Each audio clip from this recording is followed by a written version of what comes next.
In the damp chill of a Gaulish forest, shadows dance with an unsettling rhythm. Roman legionaries, men who have faced down German hordes and stared into the abyss of pitched battle, grip their spears a little tighter, their knuckles white.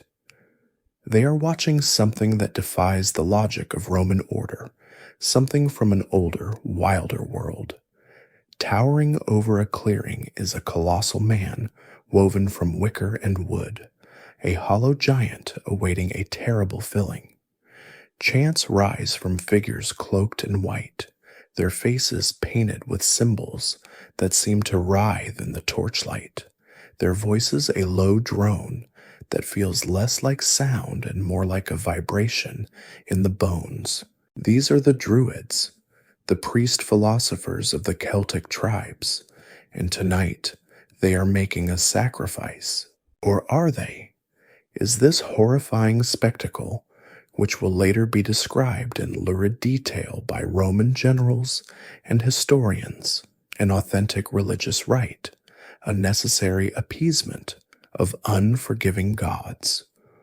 Or is it a carefully constructed piece of political theater, a ghost story told by an empire to justify the subjugation of a people by painting their leaders as monsters?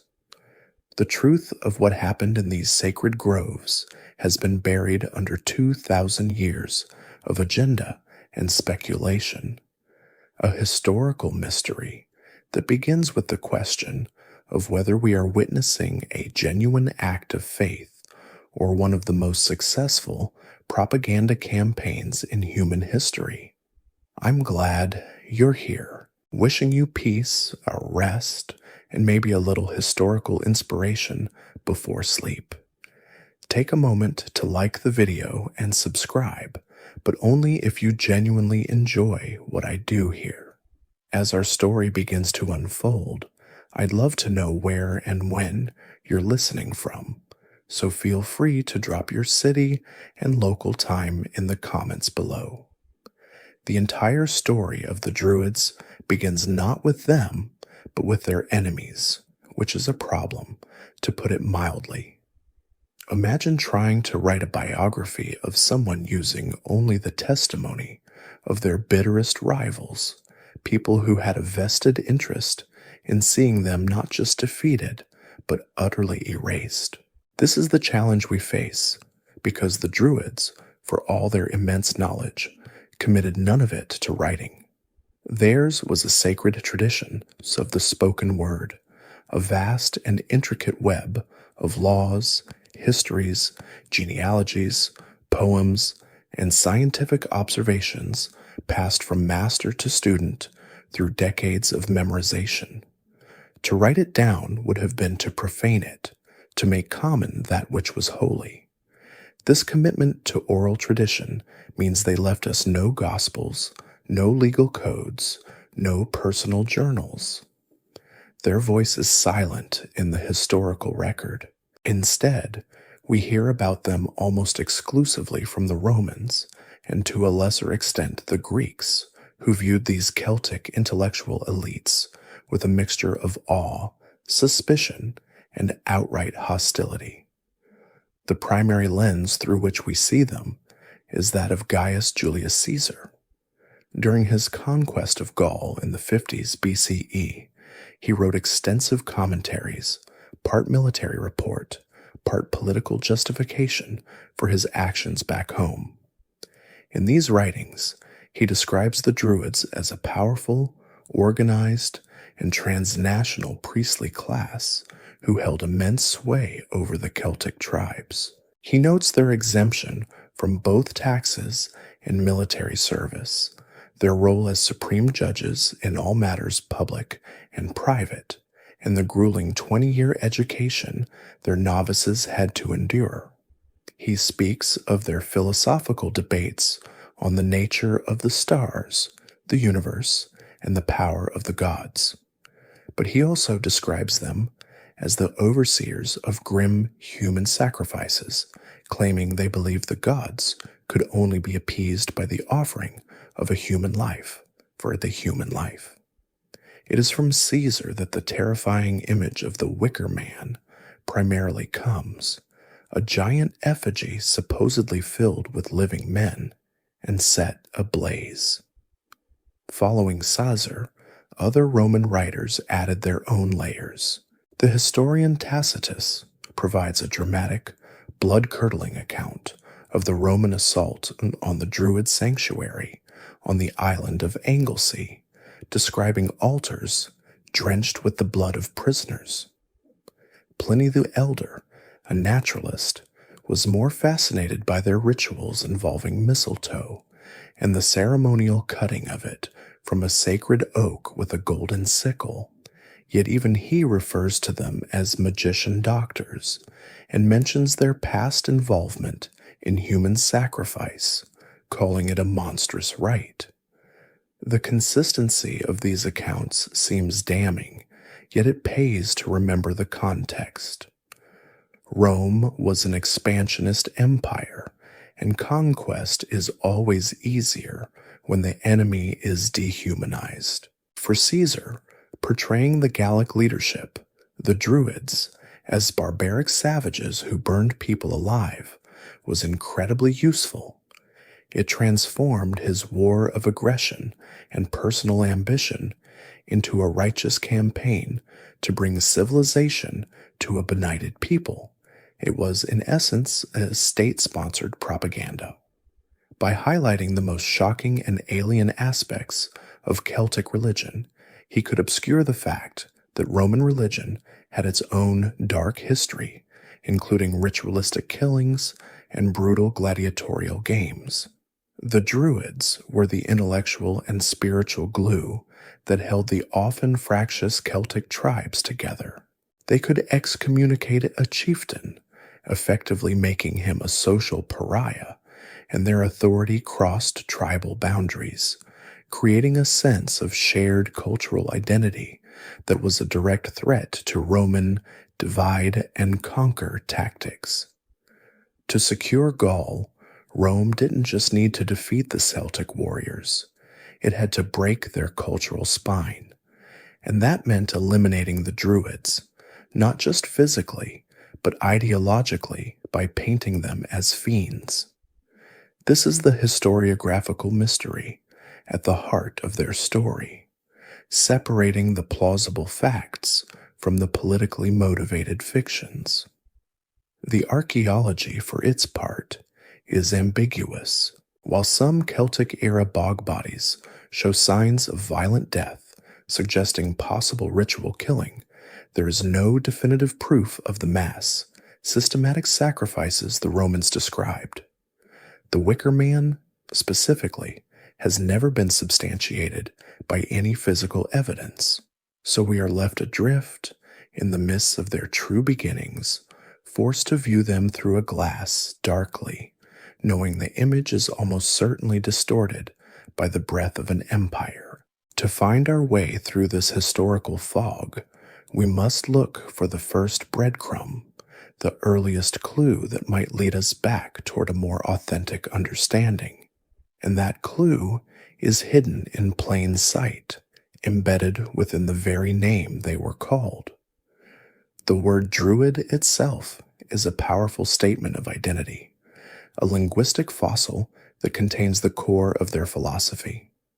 Most scholars agree that the name likely derives from the Proto-Celtic compound Druids. The first part, Deru, is the Celtic word for the oak tree, a word that echoes through other languages, in names for trees and wood. The second part, Wide, is a root that means to know or to see, but in a sense that is far deeper than simple intellectual knowledge.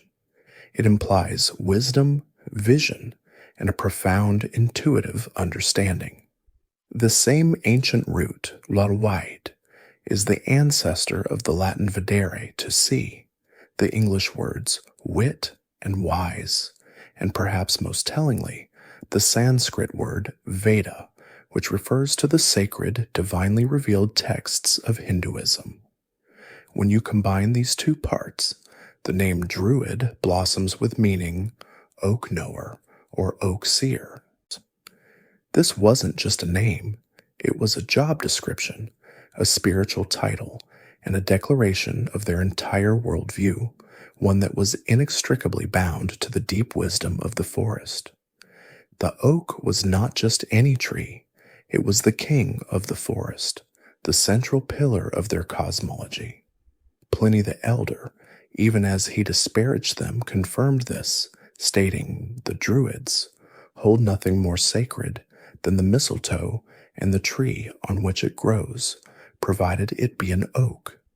They choose groves of oak for their sacred precincts, and perform no ceremony without oak leaves." Why this singular focus? The oak tree was a living symbol of strength, endurance, and nobility. It grows slowly, deliberately, living for centuries, a silent witness to generations of human life. Its vast canopy and sprawling root system made it a natural nexus point, an axis mundi, connecting the different realms of existence.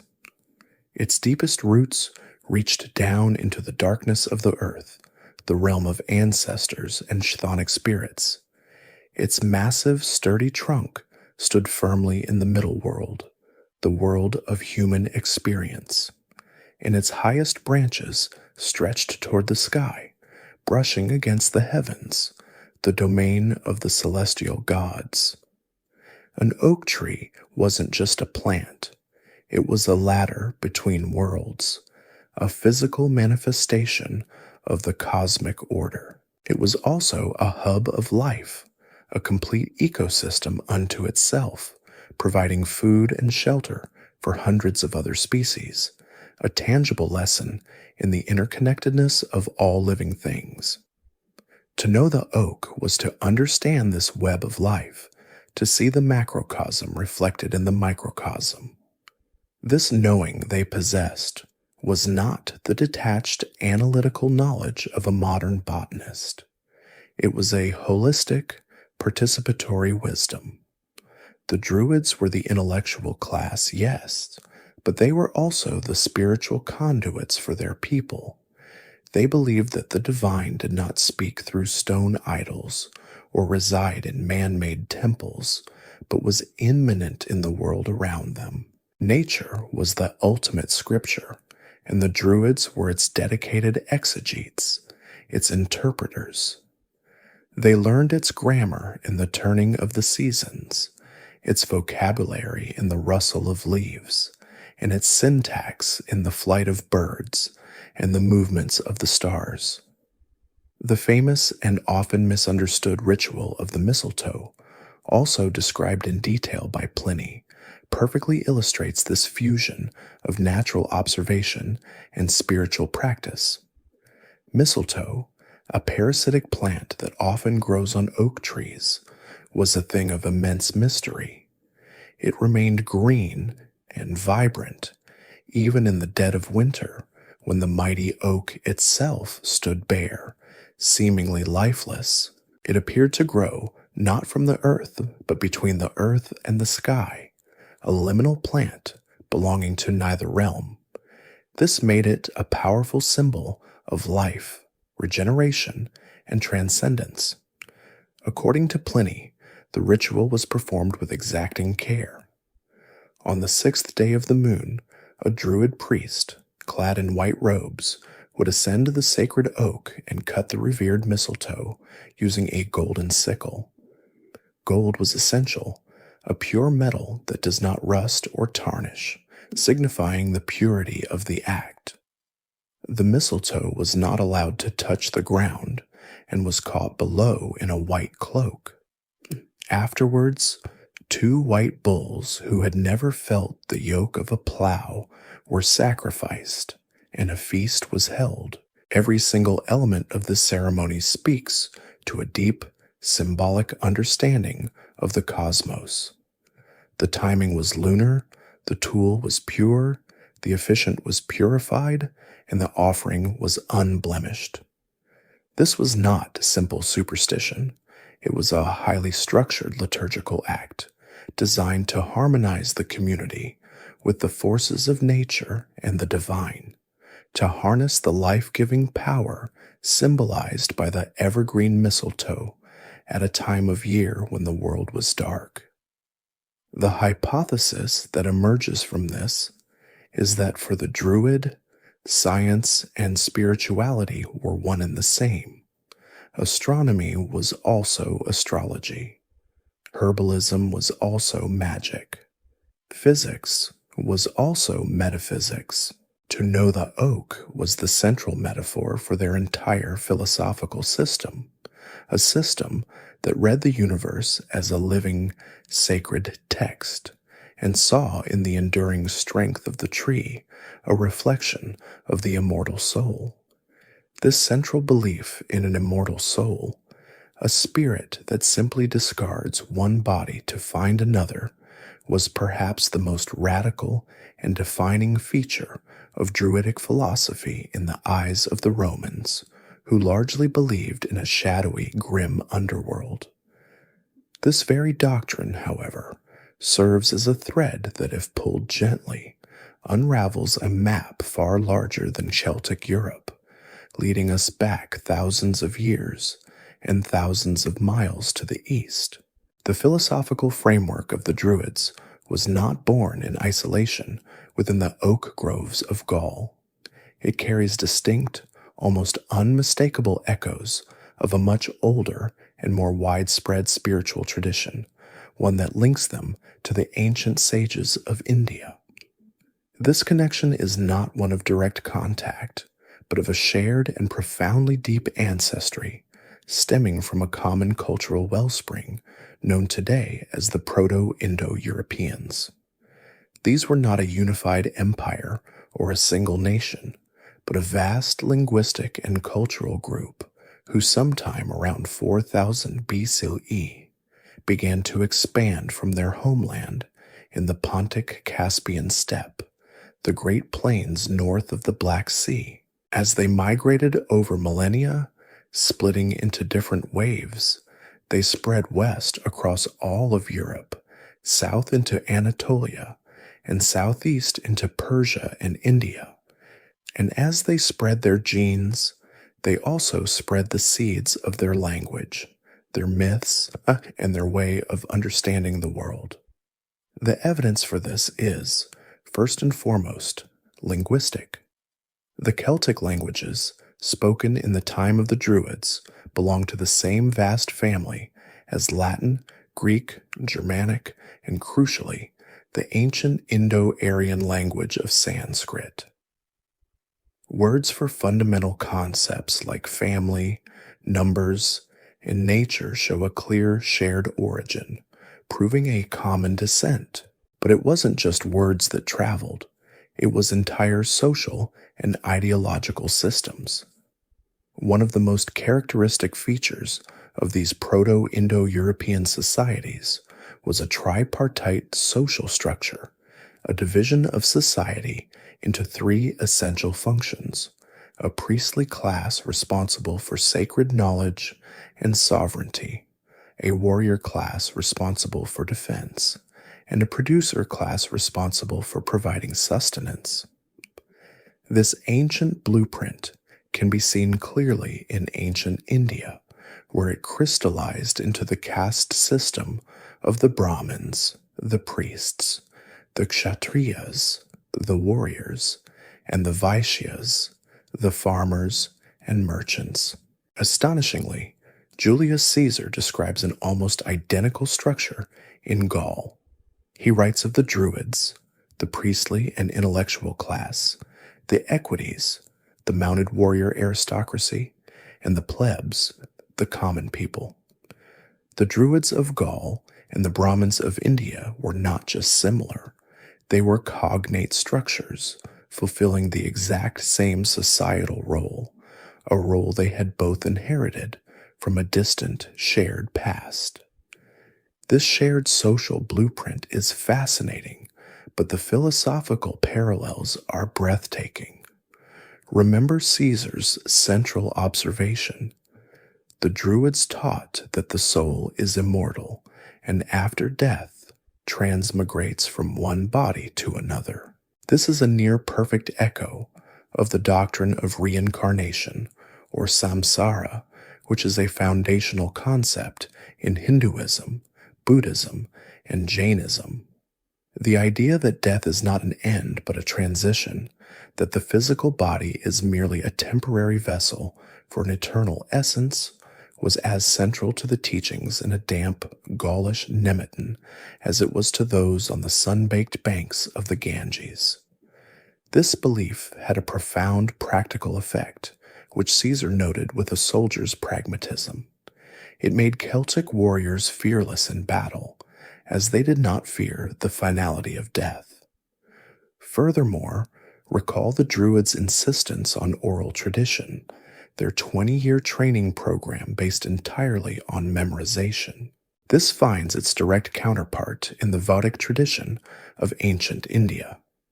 The Vedas, the oldest scriptures of Hinduism, were composed around 1500 BCE, but were transmitted orally with perfect syllable-by-syllable precision for over 1,000 years before they were ever committed to writing. In both traditions, the spoken word, the sacred breath, was considered to have a power and a purity that the static, written letter lacked. The mystery, then, is not whether these connections exist, but how they remained so potent and recognizable across such vast gulfs of time and space. The prevailing hypothesis is that the Druids represented the westernmost branch of an ancient Indo-European priestly tradition that once spanned the continent. They weren't an anomaly. They were the preservers of an archaic worldview. This reframes them completely. Far from being the primitive priests of a barbarian people, they can be seen as a sophisticated philosophical class, contemporaries of the Greek pre-Socratics and the Upanishadic sages of India, all grappling with the same universal questions about the nature of reality, the soul, and the cosmos. Some later classical writers even tried to connect Druidic teachings to those of the Greek philosopher Pythagoras, who also famously taught the transmigration of the soul. While a direct influence is highly improbable, the very fact that these writers saw a similarity shows that they recognized a shared philosophical current. To truly begin to understand the Druids, therefore, we must adjust our focus, looking beyond the Roman caricatures and seeing them as part of a single, sprawling human story of migration and ideas, a story in which the chant in a Celtic grove and a hymn in a Vedic temple might just be two dialects of the same ancient prayer. To see these priests as the westernmost inheritors of an ancient Indo-European tradition is one thing. To understand how that tradition functioned on the ground in the specific historical and political landscape of Iron Age Europe is another. The world the Druids inhabited was not one of unified empires or centralized kingdoms with clear, demarcated borders. The very concept of the Celts is a modern convenience, a label applied to a vast and diverse collection of peoples who stretched from the windswept islands of Britain and Ireland, across the fertile lands of Gaul, and into the deep forests of Central Europe. This was a sprawling, decentralized civilization, a patchwork quilt of hundreds of individual tribes, each with its own chieftain, its own territory, and its own local allegiances. It was a world of fortified hill forts, known as oppida, which served as centers of trade and power, a world of constant low-level warfare between rival groups, and a world without a single, unifying capital like Rome. There was no Celtic emperor, no central senate to issue decrees for all, and it is precisely within this politically fragmented landscape that the role of the Druids becomes so utterly remarkable, for they were the one institution that defied this fragmentation. The Druids operated in a world without borders. While a warrior's loyalty might be to his tribe, the Aedwi or the Arverni, a Druid's allegiance was to the Druidic order itself, to the sacred knowledge they protected. Their authority, as Caesar was quick to observe, was transnational. A Druid trained in central Gaul could travel to the shores of the English Channel, cross into Britain, and find himself recognized, respected, and welcomed by his counterparts there. He was part of an exclusive, highly educated, and international fraternity. They were, in a very real sense, the intellectual and spiritual glue that bound the disparate Celtic world together. This wasn't a loose, informal connection. It was a highly organized system. Caesar, our indispensable if biased guide, describes a pivotal annual event, a great assembly of Druids from every corner of Gaul, held at a sacred, consecrated place in the territory of the Carnutes, a tribe whose lands were considered to be the geographical center of the whole country.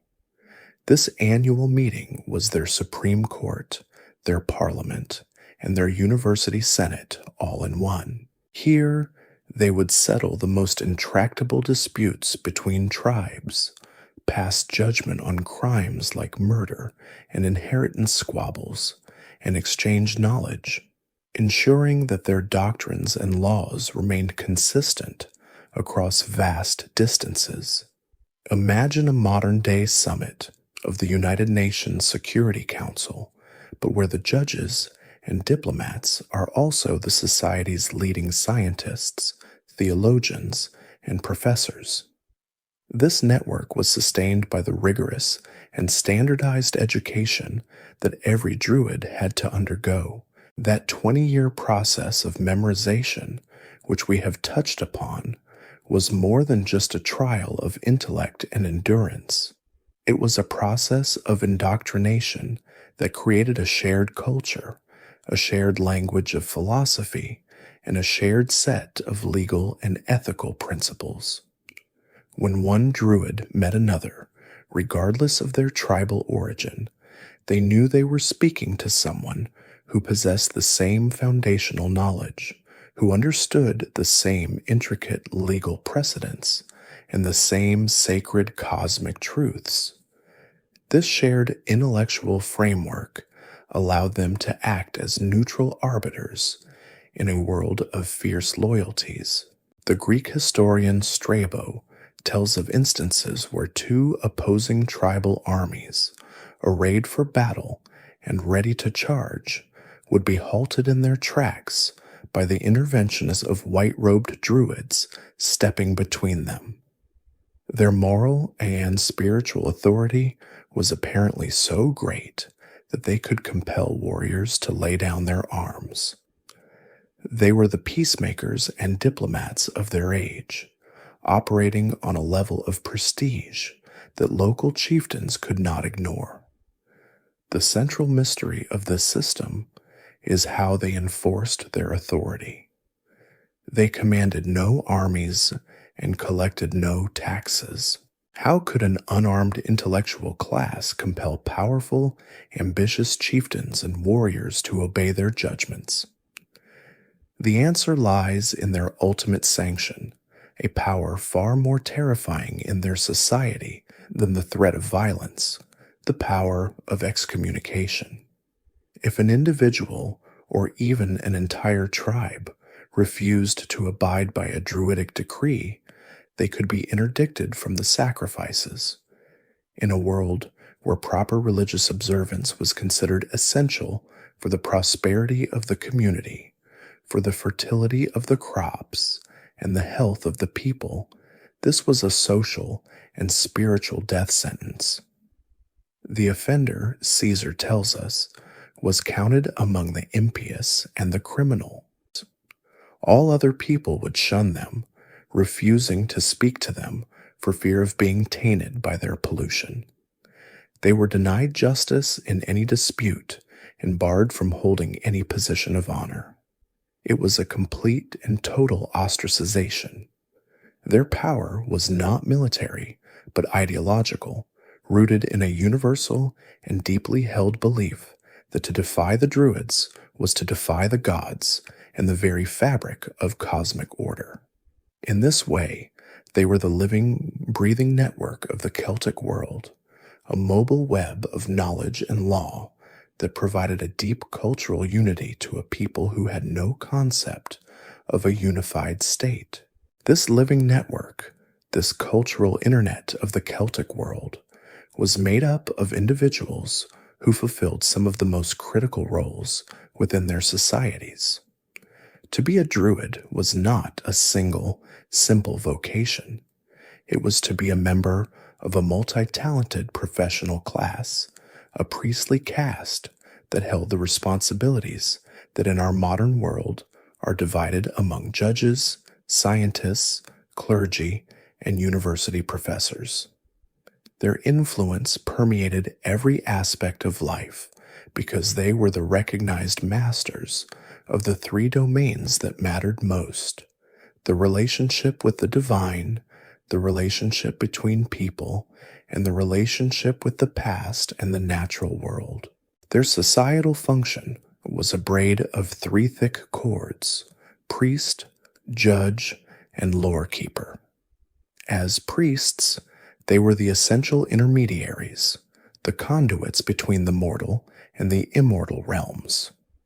They organized the religious calendar, determining the auspicious days for festivals, for planting, and for war, a task that required the sophisticated astronomical knowledge we have touched upon. They presided over the rituals and sacrifices, both public and private, that were deemed necessary to maintain balance and favor with the gods.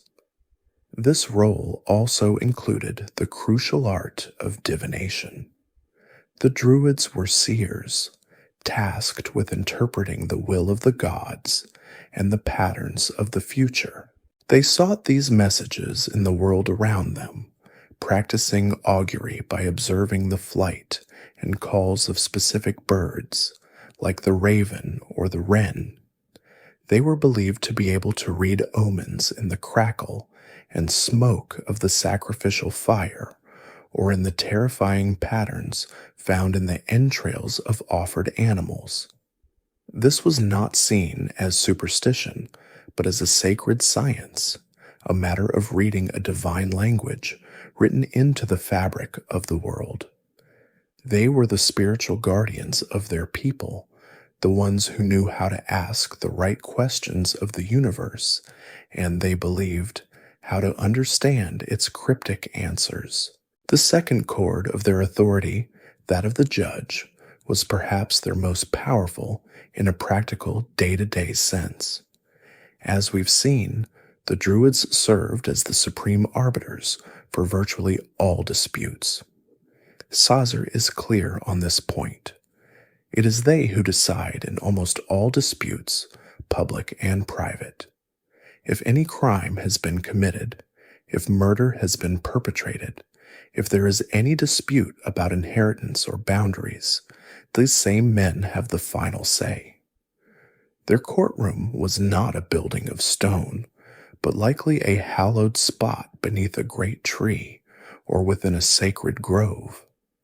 Here they would hear cases and pass judgments that were binding. The law they administered, so it was not a written code like Rome's 12 tables, but a vast and complex body of customary law, a tapestry of precedent and tradition woven over centuries, with every thread held perfectly in their prodigious memories. The great mystery of this system is its content. The specifics of the Celtic legal code are now almost entirely lost to us. We know they could decree punishments and award damages, but the fine details of their jurisprudence have vanished. What is certain is that their legal authority, backed by the threat of spiritual and social excommunication, was the primary force for justice and order within and between the tribes. Finally, and underpinning both these other roles, the Druids were the lore keepers. In a pre-literate society, they were the living libraries, the walking hard drives of their culture. They memorized and preserved the sacred histories, the mythic cycles, and the heroic poems that explained who the people were and from whence they came. They were the genealogists who could recite the lineage of every noble family, a skill essential for determining status, inheritance, and rights. This was not a passive act of storage. It was an active and vital role.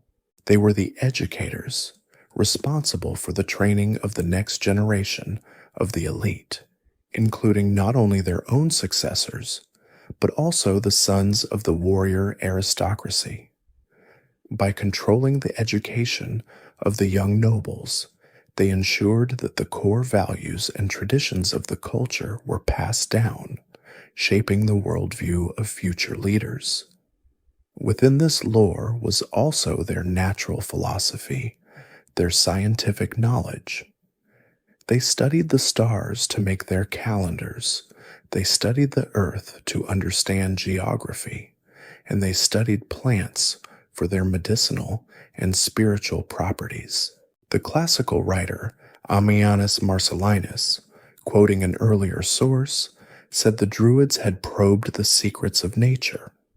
Some Greek writers even referred to them as philosophoi, philosophers, recognizing that their intellectual inquiries into the nature of the soul and the cosmos were parallel to their own.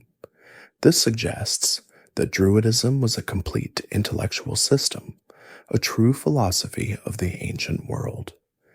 These three roles, priest, judge, and lore keeper, were made possible by the unique and revered status they held, a status that came with the crucial privileges of being exempt from both military service and the payment of taxes. This freed them to dedicate their entire lives to the decades of study their profession demanded and ensured their neutrality, setting them apart from the transient, worldly power of chieftains and kings, and cementing their role as the permanent intellectual engine of Celtic society.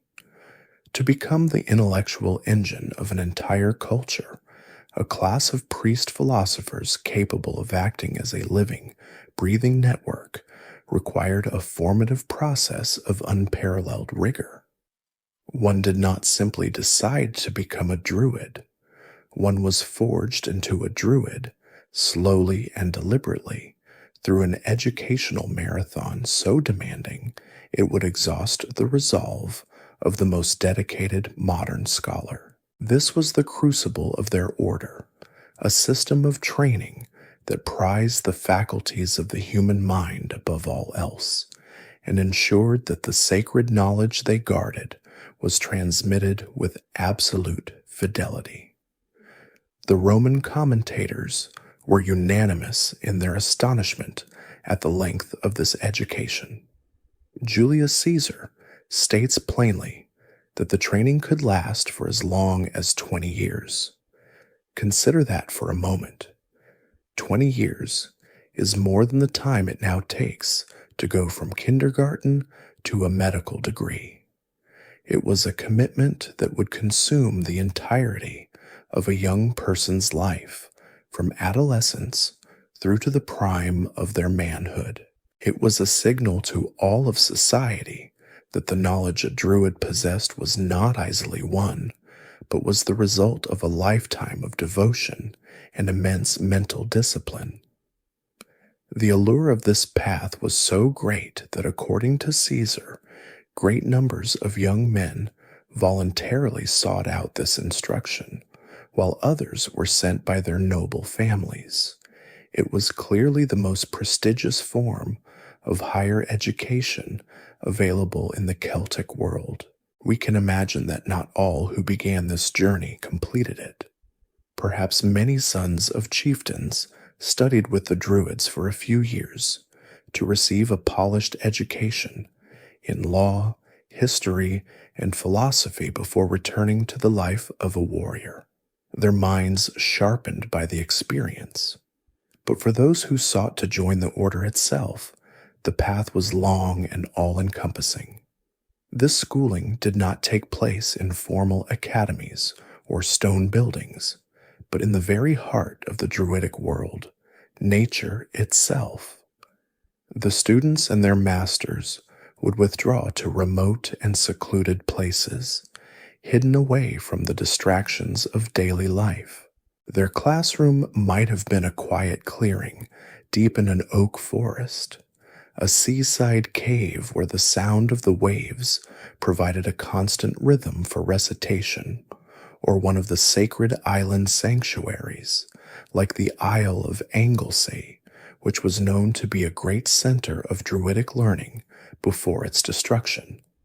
The core of the curriculum consisted of what Caesar vaguely calls a great number of verses. This simple phrase masks an extraordinary reality. For 20 years, the novices learned by heart an immense oral encyclopedia that contained the sum total of their culture's knowledge.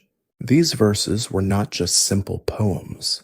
They were complex, metrically structured compositions containing their entire legal code, their theology and liturgy, the genealogies of every important family, the epic histories of their people, their complete understanding of medicine and herbalism, and their intricate system of astronomy and calendar keeping. The mind of the student was the only approved storage medium. This leads to the most fascinating and deliberate feature of their educational system: the absolute prohibition on writing down any of this sacred lore. This was not because they were an illiterate people. The Gauls, for instance, were familiar with the Greek alphabet and used it for practical everyday matters like trade accounts or public inscriptions. The Druids' refusal to write was a conscious and deeply philosophical choice. Why this insistence on the spoken word? Caesar himself offers two possible reasons. First, he speculates that they did not want their doctrines to be spread among the common people, thus preserving the exclusivity and mystique of their order. By keeping knowledge oral, they maintained a sacred monopoly. Second, and more profoundly, he suggests they believed that students who relied on the written word would neglect the cultivation of their memory. In their worldview, knowledge was not something to be looked up in an external source. It was something to be internalized, to be embodied, to become a part of the very fabric of one's being. To recite a law from memory was different from reading it from a scroll. It meant you carried the law within you. Beyond these practical reasons, it is highly likely they shared the ancient Indo-European belief in the inherent power of the spoken word. For them, a sacred verse was not just a collection of information. The very sound of it, the vibration, and the breath that gave it life held a creative and magical power. To write it down would be to render it inert, to pin a living thing to a page. This 20-year education was therefore not just about learning. It was a profound act of mental and spiritual sculpting, a long, slow process of transforming a human mind into a perfect and permanent vessel for the soul of an entire culture. A mind so carefully sculpted into a vessel of cultural knowledge required a worthy space in which to practice its sacred craft. Once the 2-decade initiation was complete, the fully fledged Druid would emerge from his seclusion to take his place as a spiritual leader. The stage for his most important work, the rituals that harmonize the human world with the divine, was not a grand, man-made temple, but something far more organic, and to the Celtic mind, more potent. Their cathedrals were the ancient cathedrals of the forest. The Celts did not, as a rule, build elaborate stone temples in the manner of the Greeks and Romans. To them, divinity was not something to be confined within walls or represented by a static idol. It was a wild, immanent force, alive in the world, and so its places of worship had to be living things themselves. This sacred space was known as a nematon, a Celtic word that can be translated as a sacred grove or sanctuary. The term is related to nemos, the word for heaven, indicating that these were places where the veil between the worlds was thin, where heaven literally touched the earth.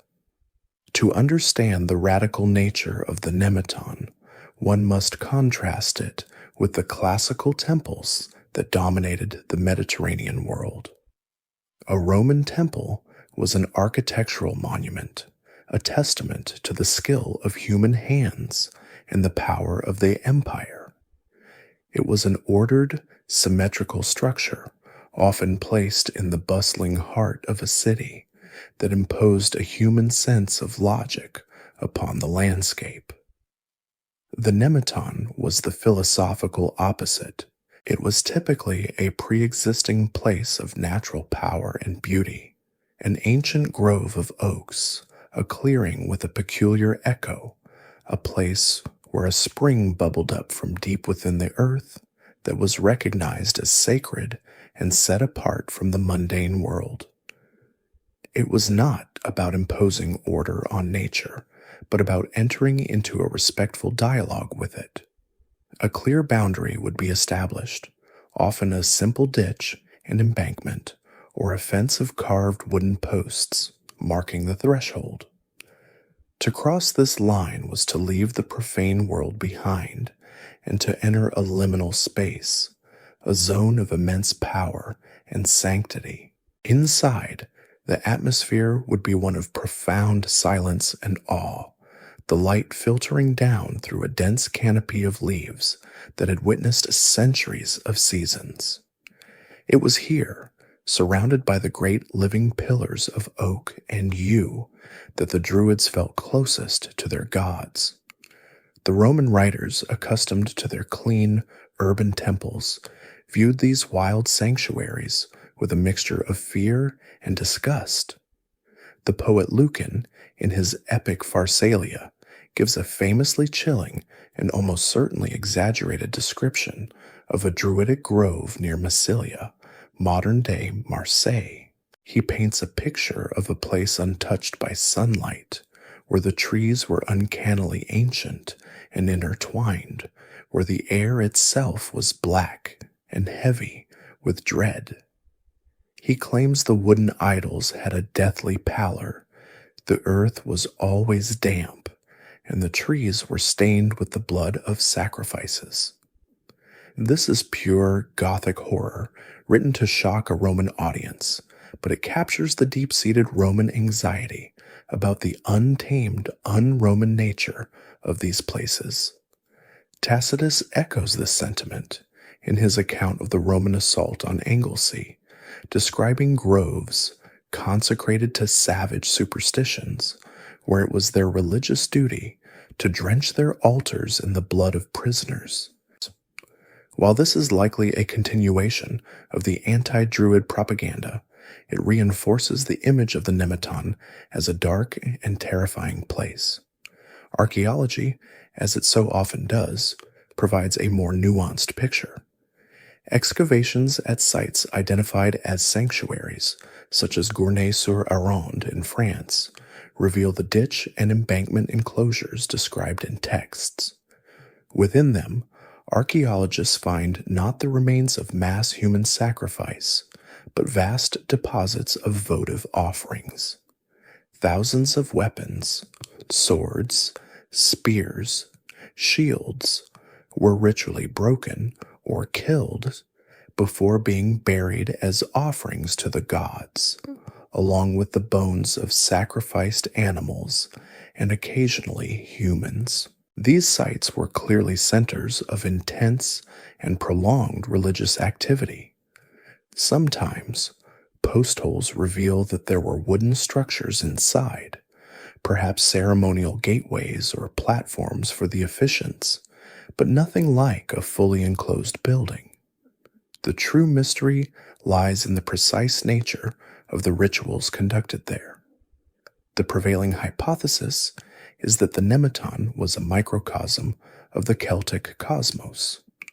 A sacred well, or spring, often a central feature, was the portal to the otherworld that lay beneath the earth. The sky, visible through the canopy, was the domain of the celestial deities, and the great trees themselves, especially a central ancient one, functioned as the axis mundi, the world tree connecting all three realms.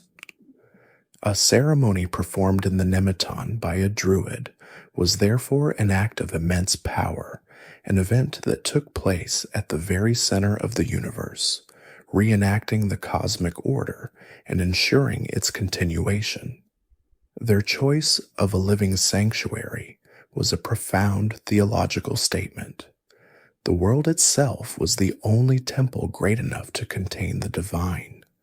This worldview, which saw the divine not in a distant heaven, but in the living, breathing temple of the world, naturally extended to the human soul. If the cosmos was a great, cyclical, and living entity, then the spark of human consciousness could be no different. Within the philosophical heart of the Nemeton, the Druids taught their most powerful and socially transformative doctrine, a concept that fundamentally altered their people's relationship with life, and more importantly, with death. The central tenet of their entire philosophical system, the belief that struck the Roman commentators as both bizarre and fascinating, was the immortality and transmigration of the soul.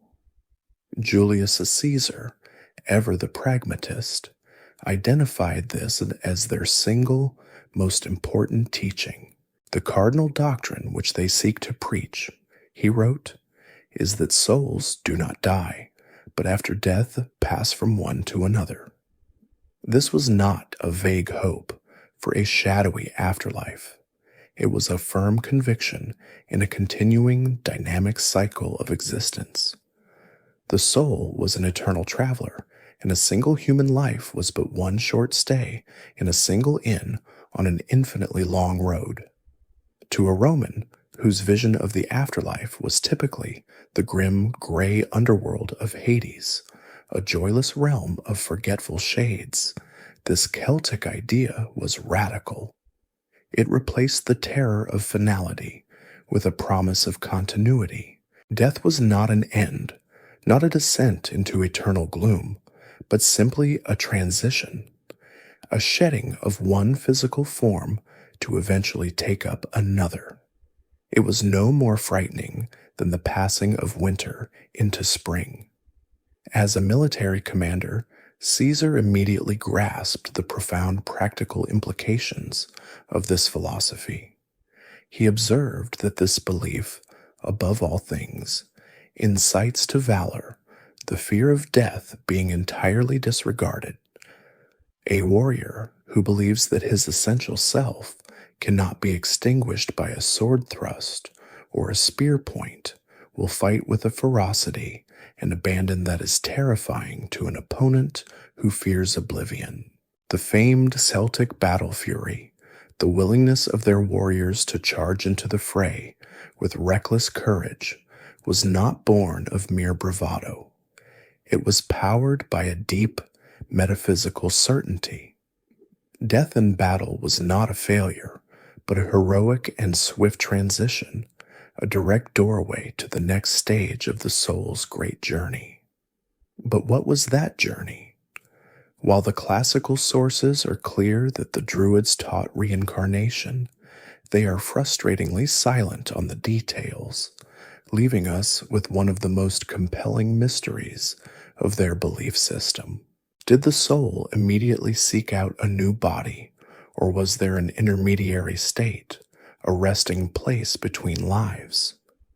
The echoes preserved in later Irish and Welsh mythology, which are our best window into the pre-Christian Celtic imagination, suggest a belief in a vibrant and very real otherworld.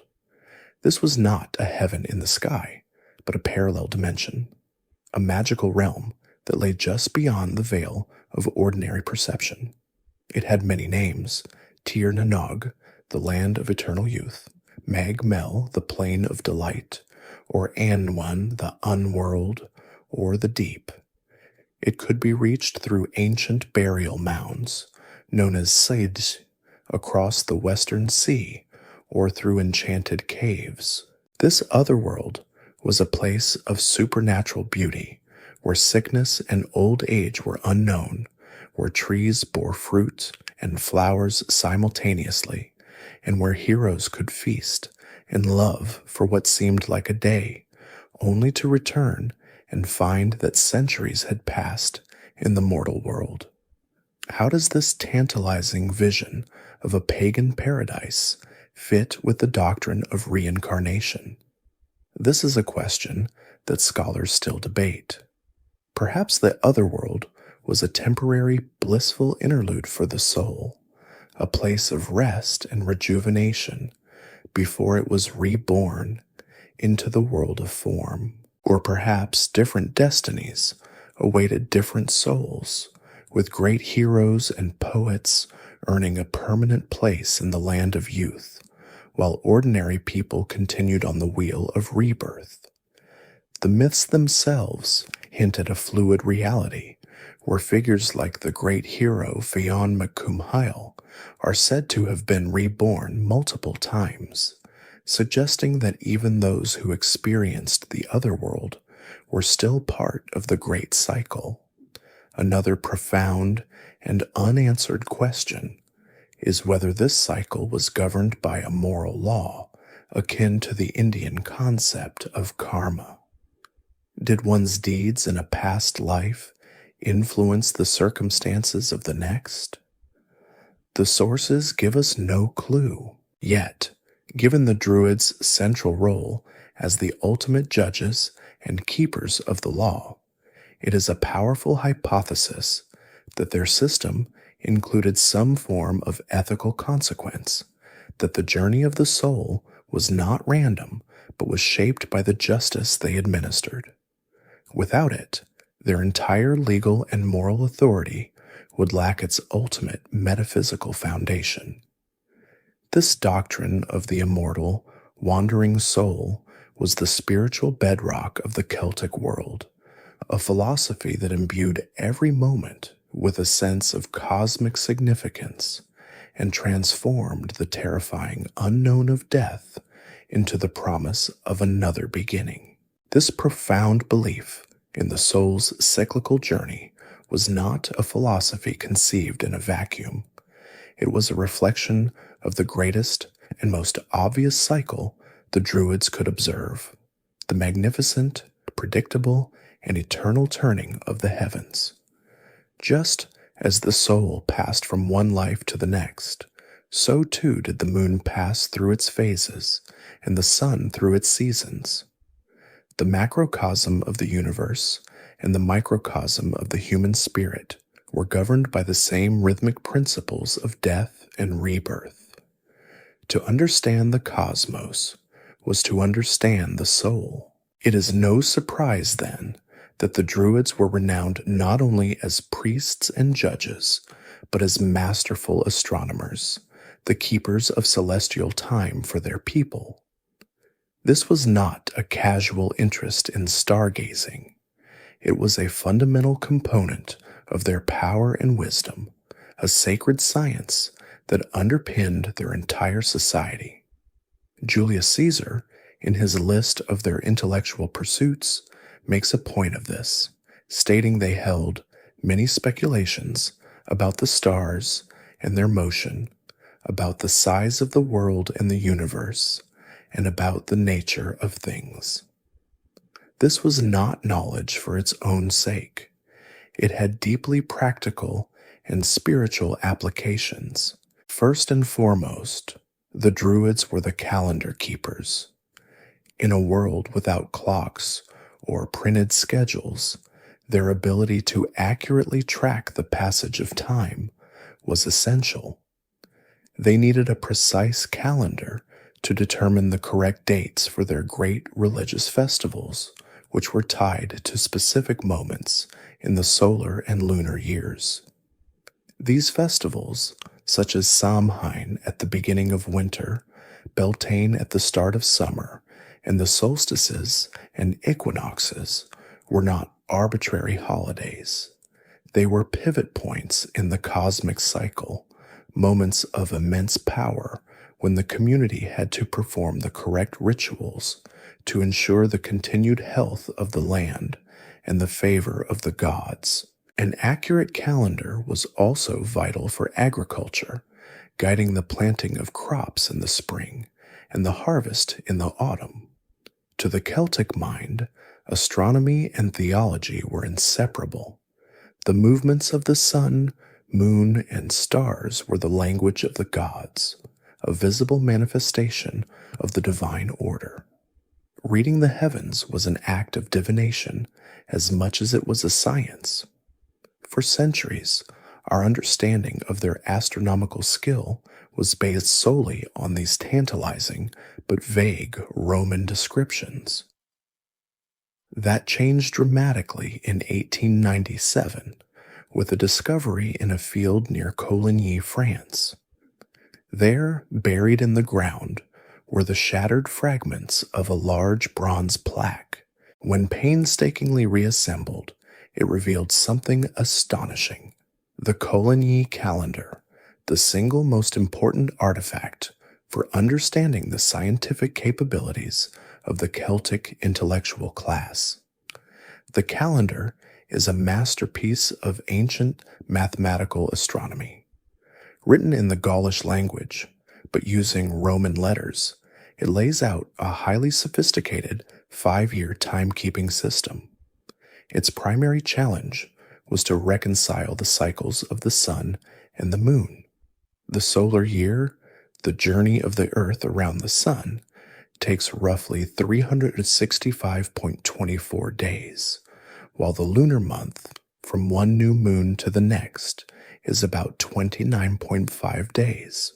These two cycles do not neatly align, a problem that plagued all ancient calendar makers. The system detailed on the Coligny plaque is a brilliant solution, a lunisolar calendar.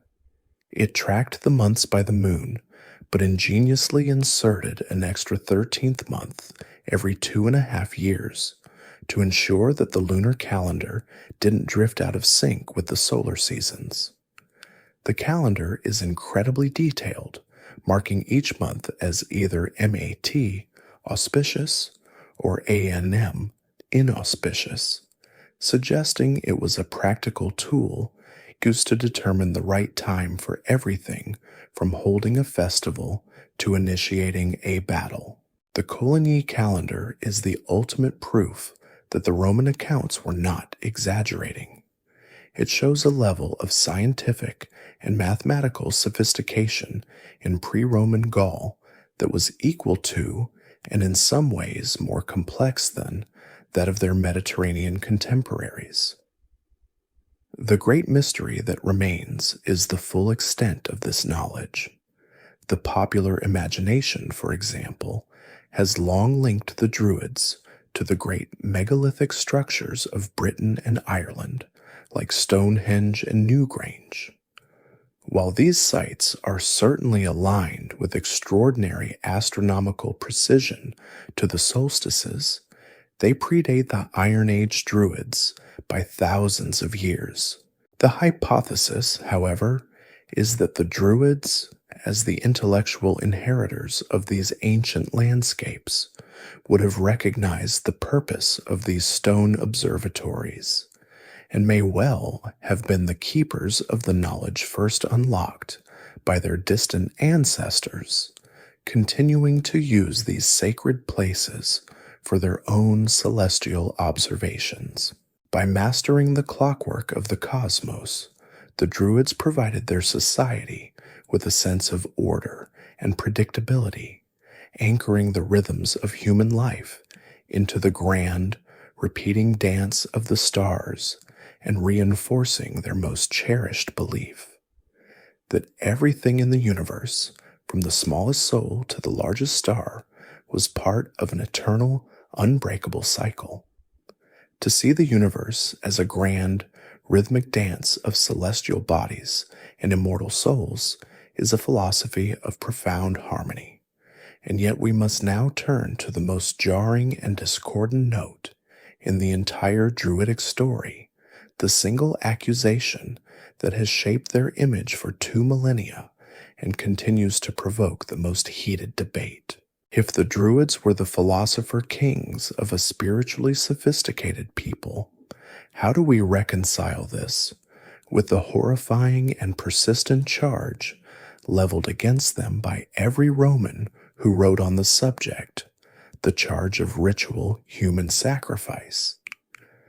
We began our journey with the shadow of this question, the specter of the wicker man burning in a dark forest clearing. Now, we must walk directly into that fire and examine the evidence, trying to separate the heat of propaganda from the light of historical truth. The accusation is not vague or isolated. It is specific, repeated, and chillingly consistent across multiple sources.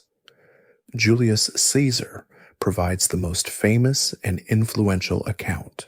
In his commentaries on the Gallic War, he describes the Druidic belief that the divine power of the immortal gods cannot be appeased unless the life of one man is given for another. He claims that criminals were the preferred victims for these rites, as their deaths were thought to be more pleasing to the gods. But when the supply of this kind runs short, they resort to the execution of the innocent. It is Caesar who gives us the unforgettable and terrifying image of the wicker man, a colossal effigy woven from branches, its hollow limbs filled with living men, which was then set ablaze, consuming the victims in a column of fire. Other writers soon echoed and amplified his account. The Greek geographer Strabo, writing a generation later, confirms the wicker man story and adds other gruesome methods of sacrifice, including impalement and shooting victims with arrows. A century after Caesar, the historian Tacitus gives his blood-curdling description of the sacred groves of Anglesey, where the altars were found drenched with the blood of captives. The sheer consistency of these reports from different authors over a long period makes the charge impossible to dismiss out of hand. And yet, we must handle these accounts with extreme caution, for they are the words of conquerors. As we've established, Rome had a powerful motive to portray the spiritual leaders of their Celtic enemies as monstrous and depraved. The accusation of human sacrifice was a standard trope in Roman polemics, used to justify military campaigns as civilizing missions. Furthermore, it is highly unlikely that Caesar or any of the other writers ever personally witnessed such a ceremony. They were almost certainly reporting second-hand information, rumors, and battlefield hearsay, which could easily have been exaggerated for dramatic effect, or fed to them by rival Gallic tribes who sought to curry favor with the new Roman power.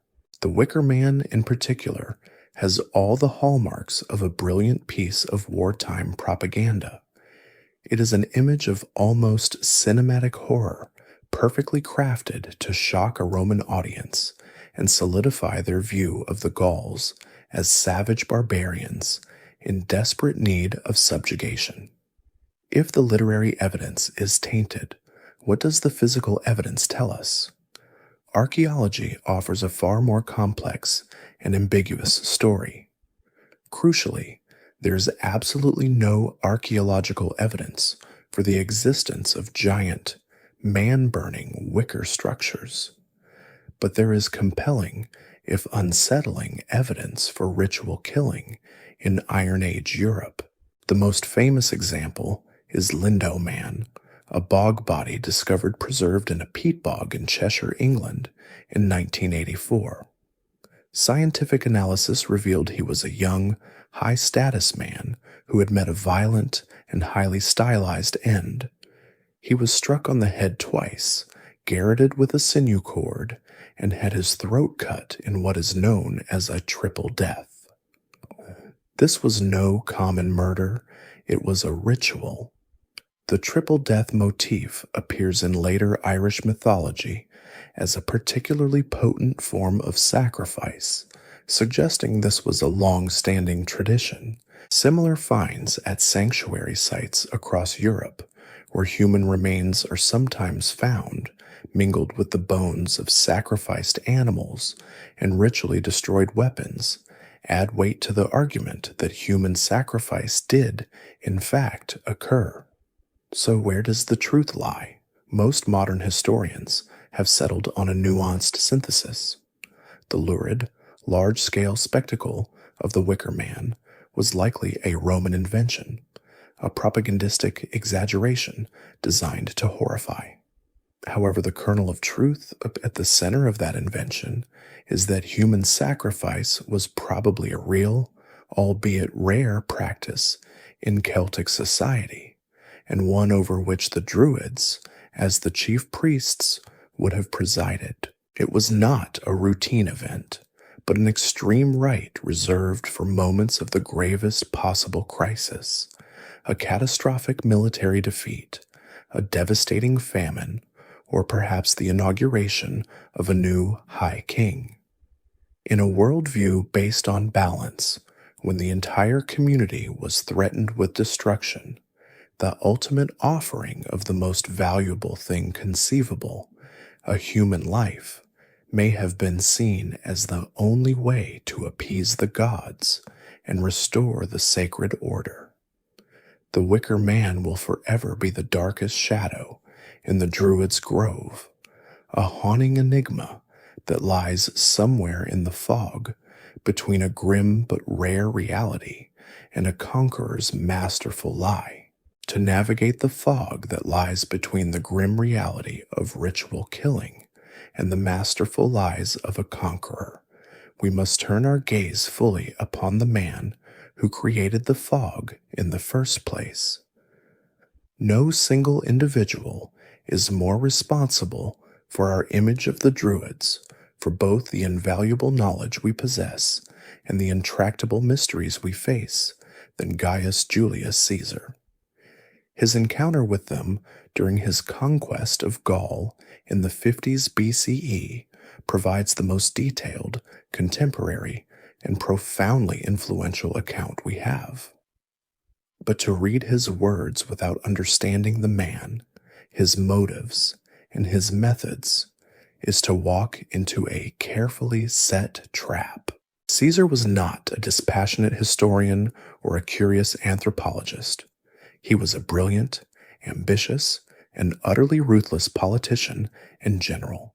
His book, the famous Commentaries on the Gallic War, was not a neutral record of events. It was a masterclass in political public relations, a series of dispatches sent back to Rome to be read aloud in the Senate and in public forums, all meticulously crafted to achieve specific goals, to justify his brutal and costly war, to celebrate his own military genius, and to build the political momentum that would eventually allow him to seize absolute power. When Caesar looked at Gaul, he saw a complex political landscape that he needed to manipulate. He quickly identified the Druids as a unique and dangerous obstacle to his ambitions. While the warrior chieftains could be played off against one another, their loyalties bought or broken, the Druids represented a deeper, more resilient form of cultural unity. As we have seen, their authority crossed tribal lines, and their teachings provided a shared sense of identity that was antithetical to Roman divide and conquer strategy. A warrior fought for his tribe. A Druid stood for the soul of Gaul itself. Caesar knew that to truly conquer these people, he couldn't just defeat their armies. He had to discredit and dismantle their intellectual and spiritual leadership. His writings about them are therefore best understood as a form of military and political intelligence, filtered through the lens of his own strategic objectives. His descriptions of their power, their organization, and their exemption from taxes were likely accurate, as this was vital information for a Roman commander to understand the enemy's social structure. Highlighting their immense influence also served to make his eventual victory over them seem all the more impressive. His fascination with their doctrines, like the transmigration of the soul, seems genuine for an educated Roman, yet he always frames it in a way that serves his narrative. The belief in reincarnation, for example, becomes a convenient explanation for the Gauls' barbaric recklessness in battle.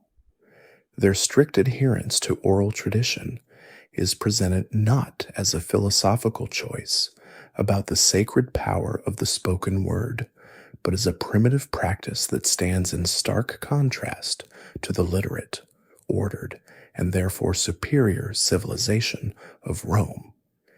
Even a seemingly incidental detail can be seen as a strategic move. Caesar makes the specific and curious claim that the Druidic tradition originated in Britain, and that those in Gaul who wished to study it most deeply still traveled there. This is a fascinating mystery. Why mention this? The most compelling hypothesis is that it was a political justification for his invasions of Britain in 55 and 54 BCE.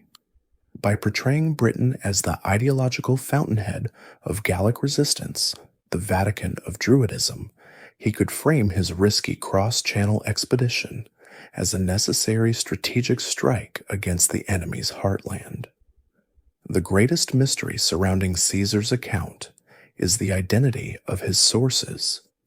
He was a general, not a scholar living among the people. His information was gathered on campaign, often from native informants who had their own agendas. His primary source may have been a Gallic nobleman named Diviciacus, a leader of the pro-Roman Aedui tribe, whom Caesar called a friend. The great Roman orator Cicero, writing separately, mentions having met the same Diviciacus in Rome, and explicitly identifies him as a Druid. If this is true, it is a revelation.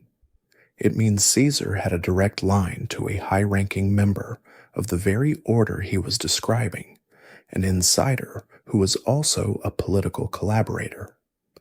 Diviciacus would have been in a perfect position to explain Druidic customs and beliefs, but he would have done so from the perspective of someone trying to align his people with Rome against their Gallic rivals. He would have told Caesar what he thought the powerful Roman wanted or needed to hear. Caesar's report, therefore, is not a pure stream of information, but one that has been filtered at least twice, once by the political motives of his Gallic informant, and again by his own master narrative of conquest. He is our best witness, but a witness who was actively shaping the story for his own ends. In the end, Caesar did not just defeat the Gauls on the battlefield. With his pen, he conquered their memory, leaving us an image of their spiritual leaders that is as brilliant, compelling, and deeply untrustworthy as the man who created it. Caesar's conquest of the Druids' memory with his pen was the intellectual prelude to the physical conquest of their world by his legions. The end of the Gallic Wars around 50 BCE marked a catastrophic turning point in Celtic history. A vast territory that had been a vibrant, independent, and politically diverse civilization for centuries was now a Roman province. The Old World was over. For the Druids, this was not just a political shift, it was an existential crisis. Their entire way of life, their very reason for being, was fundamentally incompatible with the new Roman order. The Roman Empire, for all its military might, was usually quite pragmatic in its religious policy. In most conquered provinces, they practiced syncretism, a gentle blending of faiths where local gods were identified with their Roman counterparts, allowing old traditions to continue under a new, Romanized veneer. But Druidism was different. It could not be absorbed, so it had to be destroyed. The reasons for this were twofold. First, and most importantly, the Druids were a political threat. The Romans could not tolerate the existence of a parallel power structure that commanded a higher loyalty from the people than the Roman governor did. The pan-tribal network of the Druids, their authority as the supreme judges in all matters, and their great annual assembly, which functioned as a kind of national congress, were all a direct challenge to Roman sovereignty. An empire cannot have two systems of law. As long as the Druids existed as an institution, they would remain a potential rallying point for rebellion, a permanent ember of Gallic nationalism that could be fanned back into a flame. Second, their religion was seen as irrevocably barbaric. The persistent and lurid tales of human sacrifice, whether true or exaggerated, made their faith unacceptable to the Roman public image. Their forest cathedrals, their strange doctrines, their secretive oral traditions, it was all too alien, too wild to be integrated into the Greco-Roman pantheon. The suppression was not immediate, but a slow, deliberate, and relentless legal strangulation that took place over the course of a century, orchestrated by a succession of emperors. The first emperor, Augustus, began the process by forbidding any Roman citizen from taking part in Druidic rites. This was a clever first step, a way of isolating the religion and marking it as something foreign and incompatible with Roman identity. His successor, the Emperor Tiberius, went much further. Around the year 20 CE, he issued a decree that, according to the historian Suetonius, put down the Druids. This was a full-scale crackdown, likely involving the proscription of the order, the arrest of its leaders, and the banning of their assemblies. Finally, around 54 CE, the Emperor Claudius delivered the finishing blow, issuing an edict that, as Suetonius writes, wholly abolished the religion of the Druids, with its dreadful and savage rites. Practicing Druidism in the Roman Empire was now a capital crime. In Gaul, where Roman administration was well established, this policy was brutally effective. The public institution of the Druids was systematically dismantled. They were stripped of their legal powers. Their role as educators was taken over by Roman-style schools, and their sacred groves were likely cut down or reconsecrated to Roman gods. The great intellectual tradition, with its 20-year education and its deep philosophical inquiries, was shattered. But across the Channel in Britain, which the Romans had not yet fully conquered, the old ways persisted. the island became a sanctuary, a last refuge for the priests, scholars, and traditions fleeing persecution in Gaul. This, of course, only reinforced the Roman view that Britain was the fanatical heartland of the Druidic faith, a nest of resistance that would eventually need to be dealt with. The central mystery of this period is what happened to the Druidic tradition among the common people of Gaul. Did this ancient and profound faith simply vanish in the space of a few generations? The most likely hypothesis is that it did not die, but was transformed. It went underground. Stripped of its institutional power and its high-minded philosophy, it likely devolved into a constellation of local folk traditions. The great Druid, the judge, and astronomer disappeared from the public square, but perhaps in a remote village. A healer still knew the ancient herbal remedies. A seer still practiced divination in secret, and a storyteller still recited fragments of the old myths. The grand cathedral of knowledge was torn down, but individual believers may have hidden away a few of the sacred stones, preserving a diminished, clandestine version of the faith, away from the watchful eyes of the Roman authorities. The conquest began the long, slow process of their disappearance, driving them from the light of history and into the shadows of folklore. The long retreat into the shadows of folklore was not a peaceful one. As the Druidic tradition was squeezed out of Gaul, its heartland shifted to the still unconquered parts of Britain. But the Romans knew that a fire is not extinguished if its embers are allowed to glow in a neighboring forest.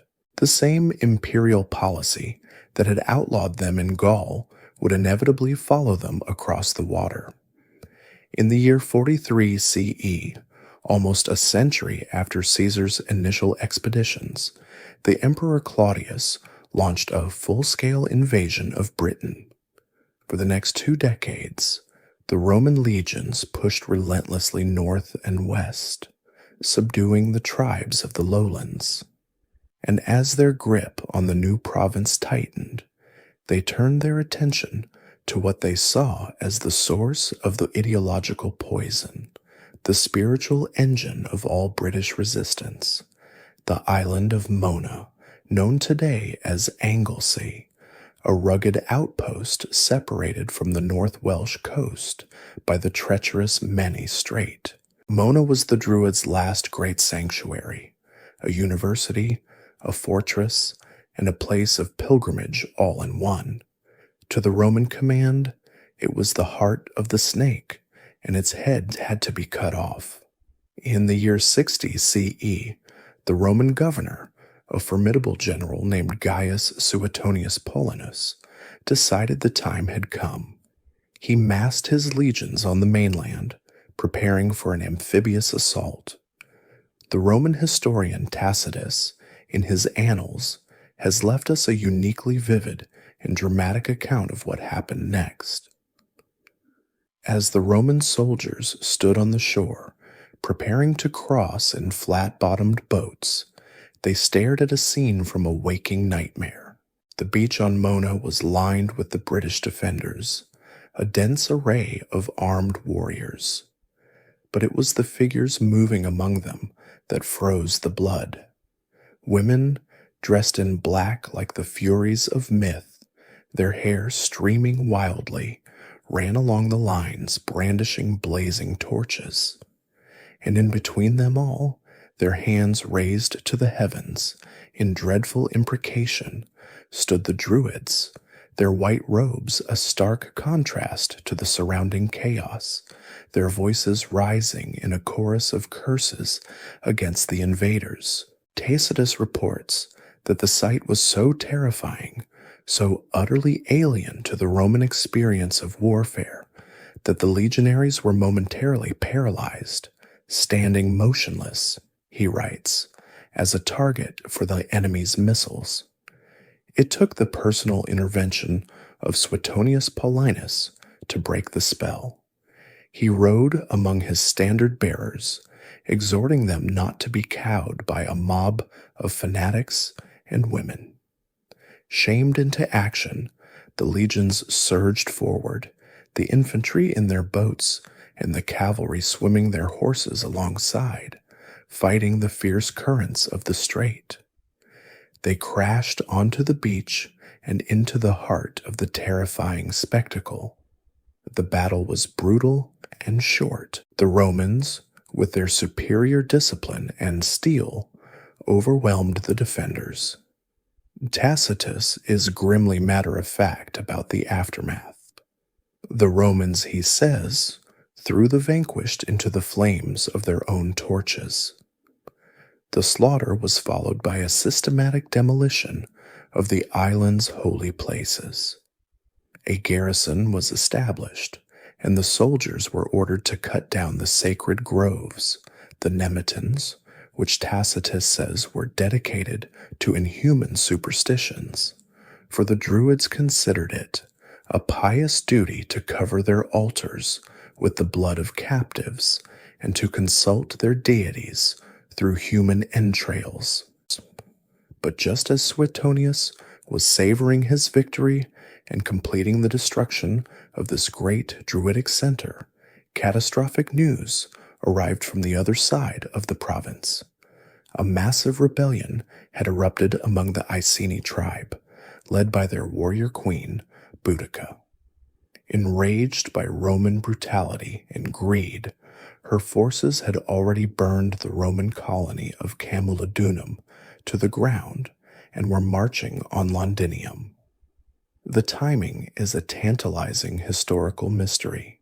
Was it a coincidence that the largest uprising in the history of Roman Britain broke out at the exact moment that the Druids' last stronghold was under direct assault? The more compelling hypothesis is that Mona was not just a religious sanctuary, but the command and control center for a planned, island-wide resistance. The Druids were not just preying on the beach, they were the strategists, using their pan-tribal influence to coordinate a united front.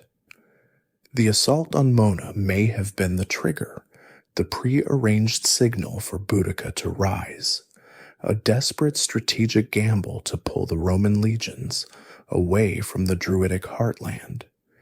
If so, the plan half worked. Suetonius was forced to abandon his work on Mona and begin a desperate forced march across the country to save the province. The attack on their last great center of power was a mortal wound, a decapitation of the organized Druidic tradition from which it would never truly recover. The destruction of Mona was a brutal, symbolic climax. The last great public institution of the Druids in the Roman world had been literally cut down and burned. In Gaul and Britain, the tradition was now decapitated, its network smashed, its leaders dead or in hiding, its future a slow descent into the half-remembered world of folklore. But across the turbulent Irish Sea, on that island the Romans called Hibernia, the story was unfolding in a completely different way. For reasons that are still debated by historians, perhaps the island was too remote, its resources too meager, or its tribes too fierce. The Roman legions never landed in Ireland. This single fact is of monumental importance.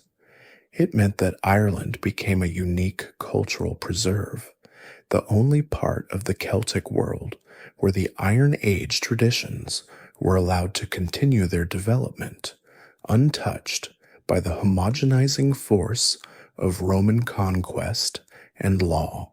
Here in this unconquered land, the embers of the Druidic tradition did not die out. Instead, they found new oxygen and were rekindled into a different kind of flame. The Druids, known in Old Irish as Drui, existed in pre-Christian Ireland is beyond doubt. The earliest Irish sagas and law tracts, which began to be written down by Christian monks centuries later, are filled with their presence. They are portrayed as figures of immense power and prestige, standing at the right hand of kings. The Druid Cathbad, for example, is the chief advisor to King Conchobar mac Nessa in the Great Ulster Cycle of Tales.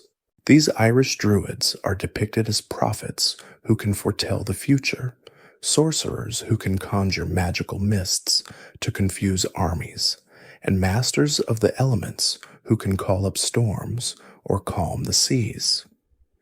Their character in these tales is often more overtly magical and less philosophical than the one described by Caesar, but this is likely a product of the genre. We are seeing them through the lens of epic myth rather than a Roman military report. What is fascinating and unique to the Irish sources, however, is that the Druid does not stand alone as the sole intellectual figure. There is another, equally revered class of professionals known as the Fili.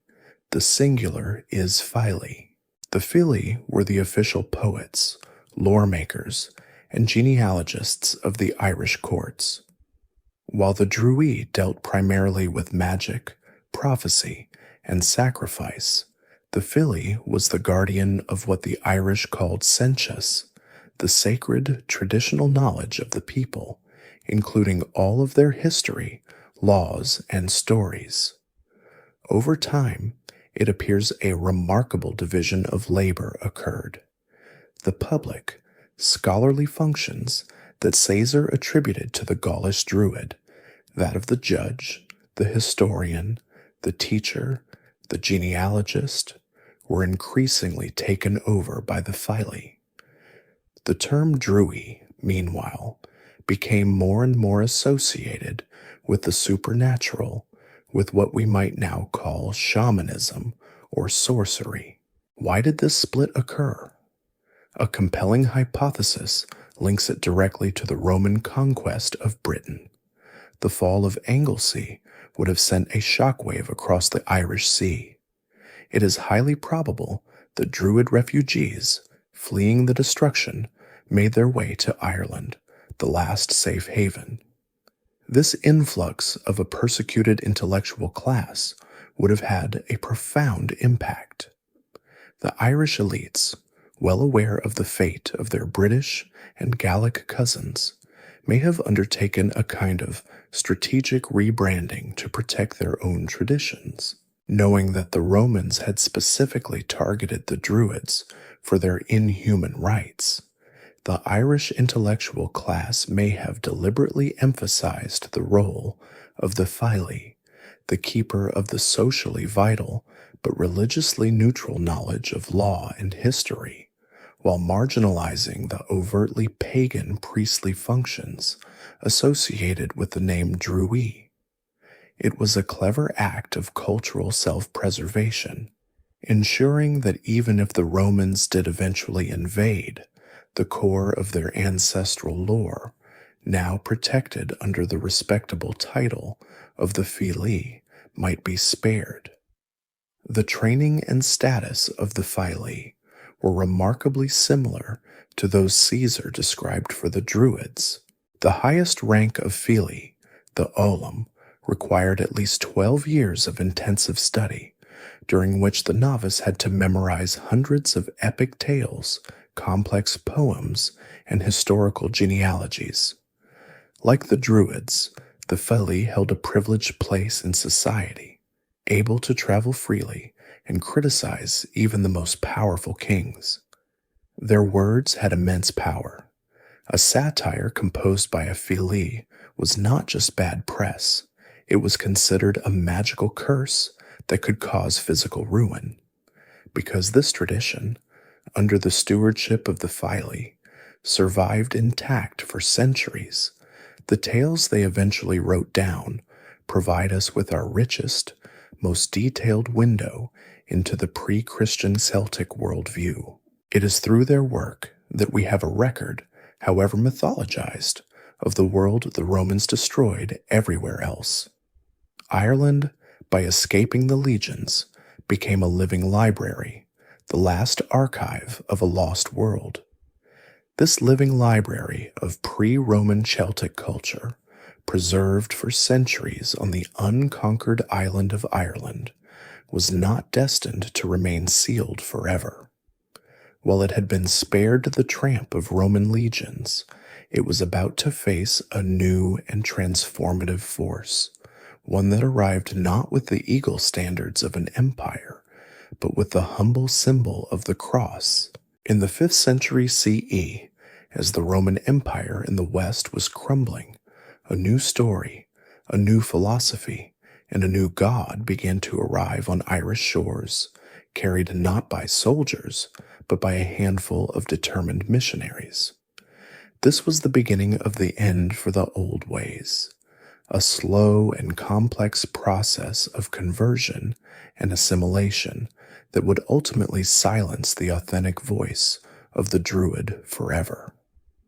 The central figure in this epic transformation, at least in legend, is Saint Patrick. His story is well known.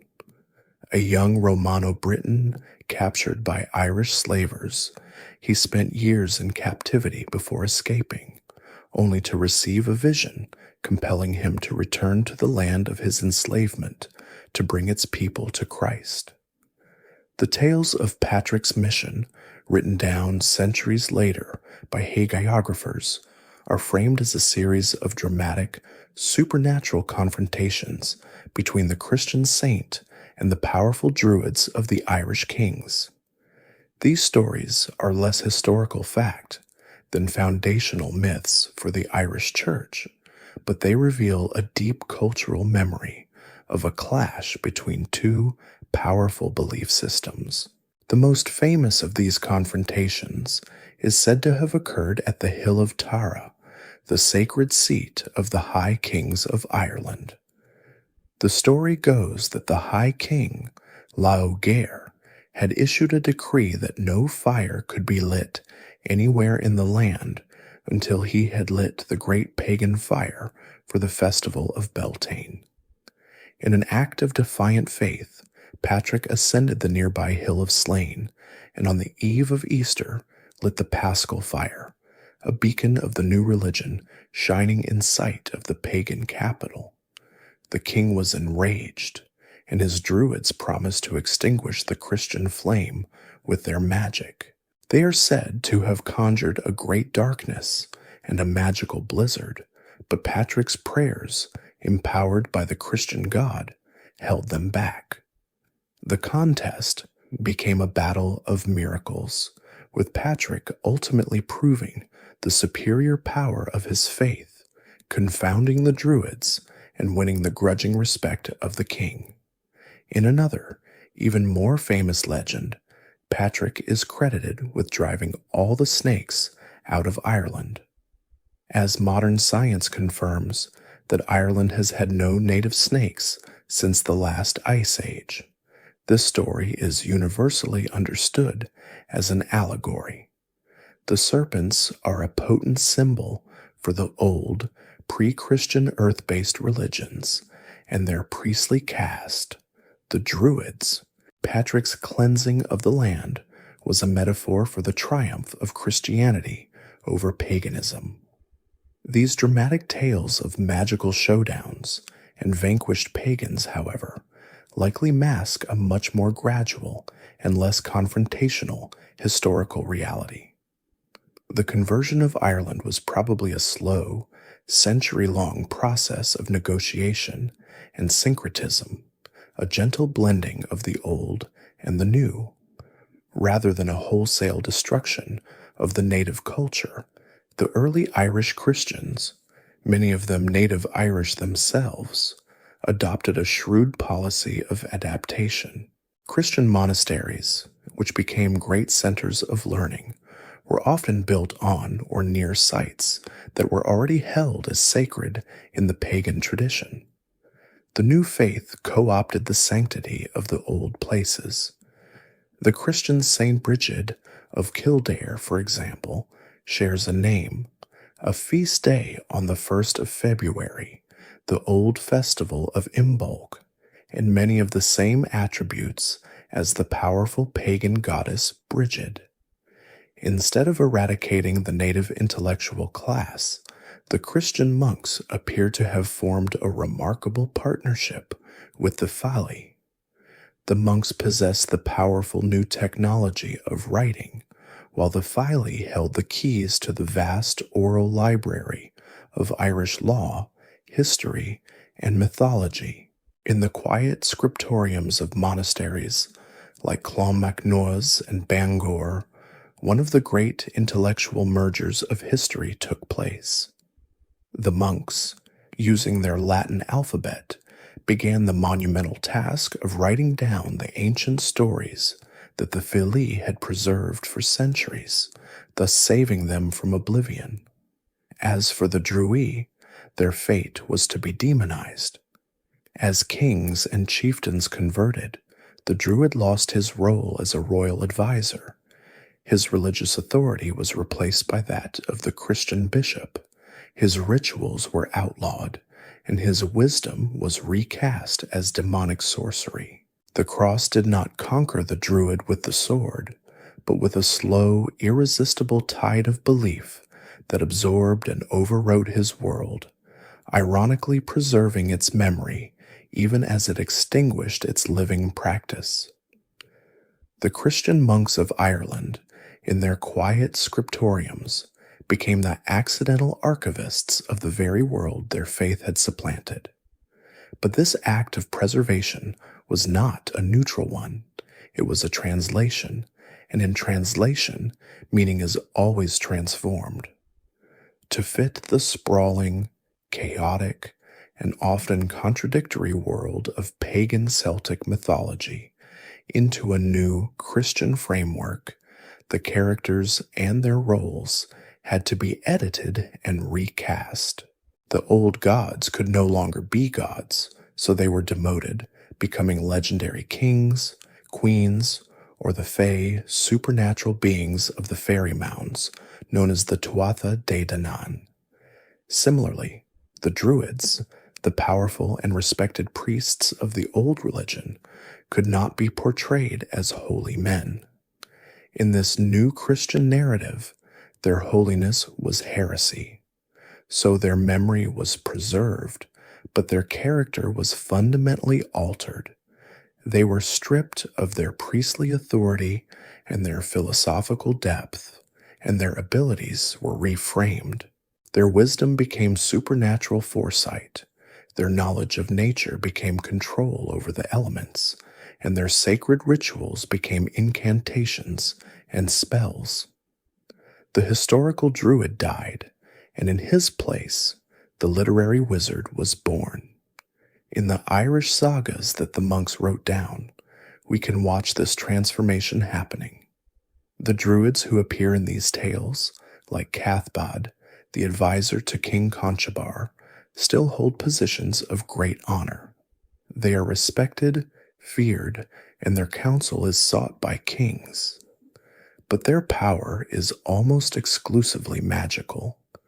They are defined by their ability to see the future, to interpret omens, and to perform supernatural feats. They are no longer the leaders of a national intellectual institution. They are powerful sorcerers, integral to the story but clearly representatives of a fading, superseded power. In other tales, figures like the archdruid Mug Ruith are depicted as fantastical beings of immense power, capable of turning to stone and creating magical storms, characters who belong more to the realm of high fantasy than to any plausible historical reality. The memory of the Druids was being preserved, but it was becoming encrusted with the barnacles of myth. Nowhere is this transformation more complete or more famous than in the legends of Britain, where the memory of the Druid was distilled into the single, iconic figure who has haunted the Western imagination ever since, Merlin. The Merlin we know as the wizardly advisor to King Arthur is not an original character from ancient Celtic myth, but a brilliant literary creation forged in the 12th century by a writer named Geoffrey of Monmouth. Geoffrey, however, drew his inspiration from much older Welsh traditions, primarily from the figure of a bard and prophet named Myrddin Wyllt, or Myrddin the Wild. According to legend, Myrddin was a warrior who was driven mad by the horrors of a great battle. He fled civilization and went to live as a hermit in the Caledonian forest, where he communed with the animals, lamented the state of the world, and was granted the gift of prophecy. This figure of the wild man in the woods, the visionary madman who receives wisdom from nature, is a powerful echo of the Druidic tradition, stripped of all its social and political functions and reduced to its most primal, shamanic core. Geoffrey of Monmouth, in his hugely influential book, The History of the Kings of Britain, took this wild, prophetic figure of Myrddin, blended him with another legendary character named Ambrosius, and created the wizard Merlinus Ambrosius. He placed this new creation into the heart of the story of King Arthur, and in doing so, he created the archetypal wizard. If you look closely at Merlin's role and his powers, he is a perfect, albeit magical reflection of the historical druid. He is the chief advisor to the king, his wisdom guiding the fate of the entire kingdom.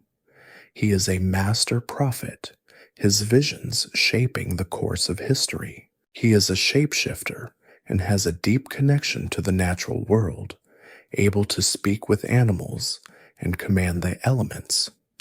And, most famously, Geoffrey credits him with the magical construction of Stonehenge, forging a permanent, if fictitious, link between the wizard and the ancient stone circles. Merlin is, in essence, the ghost of the Druids, a composite character embodying all their wisdom, their mystery, and their supernatural power, now safely repackaged for a Christian audience who could be fascinated by his magic without being threatened by his religion. This was the final vanishing act. The Druid, a real figure of flesh and blood, had finally and completely passed into the realm of folklore, his historical reality dissolving to leave behind the potent and immortal archetype of the forest mage. With the historical druid fully transformed into the mythical wizard, the living tradition slips from the stage of history and a profound silence descends. For nearly 1,000 years, from the end of the early medieval period, around the 9th century, until the dawn of the Enlightenment in the 17th, the authentic practice of the Druids vanishes from the historical record. The word itself, of course, survived. It could be found in the dusty manuscripts of classical authors like Caesar and Tacitus, carefully copied by monks in monastic libraries. It lived on in the heroic sagas of Ireland and the Arthurian romances of Britain, where it denoted a magician or a sorcerer. But throughout this long millennium, there are no contemporary accounts of a living, breathing druid. No chronicler mentions their ceremonies. No law code speaks of their judgments. No king lists a druid among his advisors. The great intellectual and spiritual institution that had once guided the Celtic world was for all intents and purposes extinct. This silence was the inevitable result of the immense social and religious changes that had swept across Europe. The triumph of Christianity was total and absolute. The Church was now the sole provider of spiritual guidance. Its parish structure reaching into every village, its calendar of festivals overriding the old pagan rhythms of the year.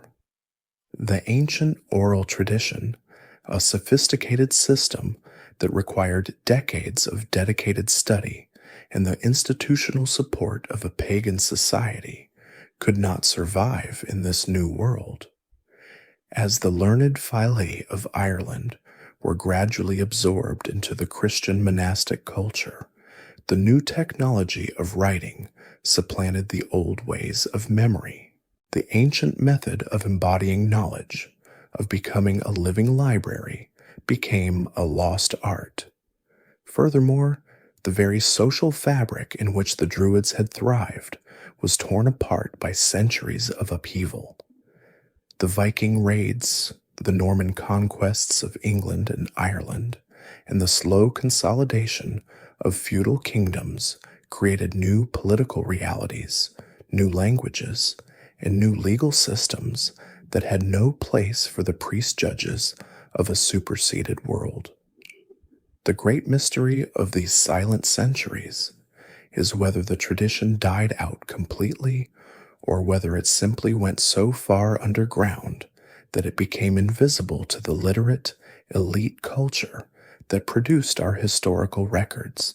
The high Druidism of Caesar's account, the organized international priesthood with its formal schools, its astronomical knowledge, and its supreme legal authority, almost certainly vanished forever.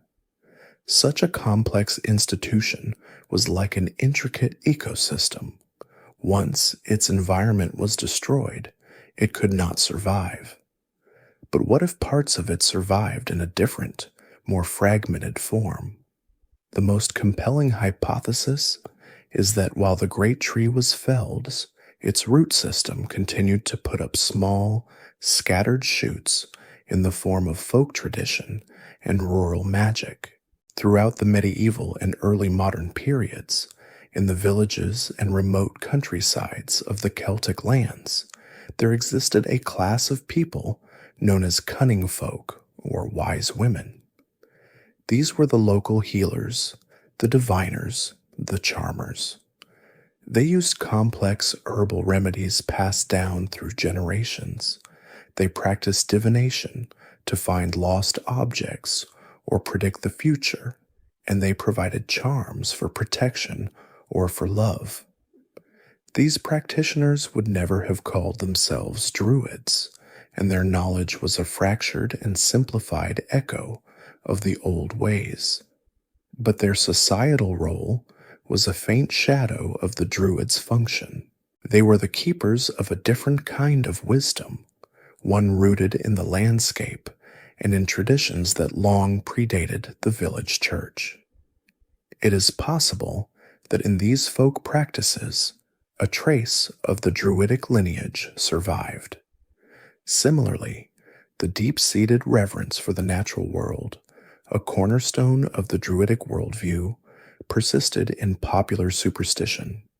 Beliefs in the sacredness of certain wells, the magical properties of trees like the oak and the hawthorn, and the presence of local land spirits never truly went away. They were often just given a thin veneer of Christianity, the holy well now being dedicated to a local saint. This was the final legacy of the ancient Druids during the long silence. They were no longer a living priesthood, but an echo, a whisper. Their grand philosophy was gone, but their reverence for nature survived in the folklore of the land. Their legal system had vanished, but their healing arts may have lived on in the remedies of the village wise woman. For 1,000 years, the Druid was a ghost, a memory, and a misunderstood character in a book. This long, quiet winter was the true end of their ancient story, a deep and seemingly final sleep. For 1,000 years, the Druids slept the deep and seemingly final sleep of the extinct. But no silence, however long, is truly eternal. In the 16th and 17th centuries, A great intellectual awakening was sweeping across Europe. The Renaissance had rekindled a passion for the classical world, and the invention of the printing press was placing the forgotten works of Greek and Roman authors into the hands of a new and eager generation of scholars. These men, known as antiquarians, were gentlemen amateurs consumed by a curiosity for the past. They turned their gaze not only to the distant glories of Rome and Athens, but to the history buried in their own backyards, in the rolling hills and ancient landscapes of Britain. And as they pored over the newly accessible texts of Caesar, Pliny, and Tacitus, they were electrified. They read of a native British priesthood, a class of sophisticated philosophers and astronomers who had guided their ancestors long before the first Roman legionary had set foot on their shores. The Druid, after a millennium of silence, was beginning to stir.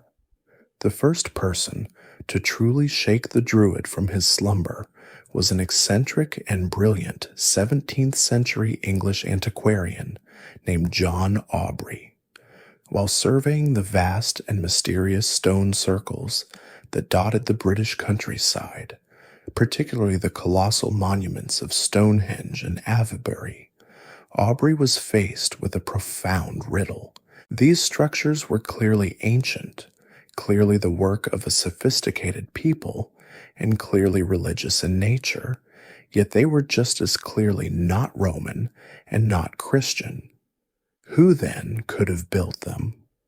In a moment of inspired, intuitive, and as we now know, entirely incorrect speculation, he made a revolutionary connection. In his manuscript, the Monumenta Britannica, he wrote that these majestic stone circles could only be the temples of those ancient priests he had read about in the classical texts. John Aubrey was the first person to authoritatively declare that Stonehenge was a Druid temple. The idea was a spark in the intellectual tinderbox of the age. It was romantic, it was compelling, and it gave Britain a magnificent, homegrown antiquity that could rival the architectural wonders of the classical world. The spark that Aubrey lit was fanned into a national obsession by a man named William Stukely in the 18th century. Stukely, a doctor and clergyman, was the most influential antiquarian of his day, and he fell completely under the spell of the Druids. He conducted the first systematic surveys of Stonehenge and Avebury, but his interpretation of them was guided less by the evidence and more by his own fertile imagination and religious convictions. Stukely could not accept that these wise ancient philosophers were pagans in the Roman sense. Instead, he reimagined them to fit his own Christian worldview. He argued that the Druids were the preservers of a pure primordial faith, a form of proto-Christianity that had been passed down in an unbroken line from the patriarchs of the Old Testament. In his hugely popular books, he replaced the Roman caricature of the blood-soaked savage with a new and enduring image, the wise, noble, white-bearded patriarch, dressed in flowing white robes, worshiping a single true God in his magnificent open-air temple of stone. Stukely's enthusiasm knew no bounds. He took on the persona of a modern Druid, calling himself Chindanax, and produced elaborate, fantastical theories, claiming that the entire British landscape had been designed by the Druids as a series of serpent temples. His work, though based on speculation, had an electrifying effect on the public imagination.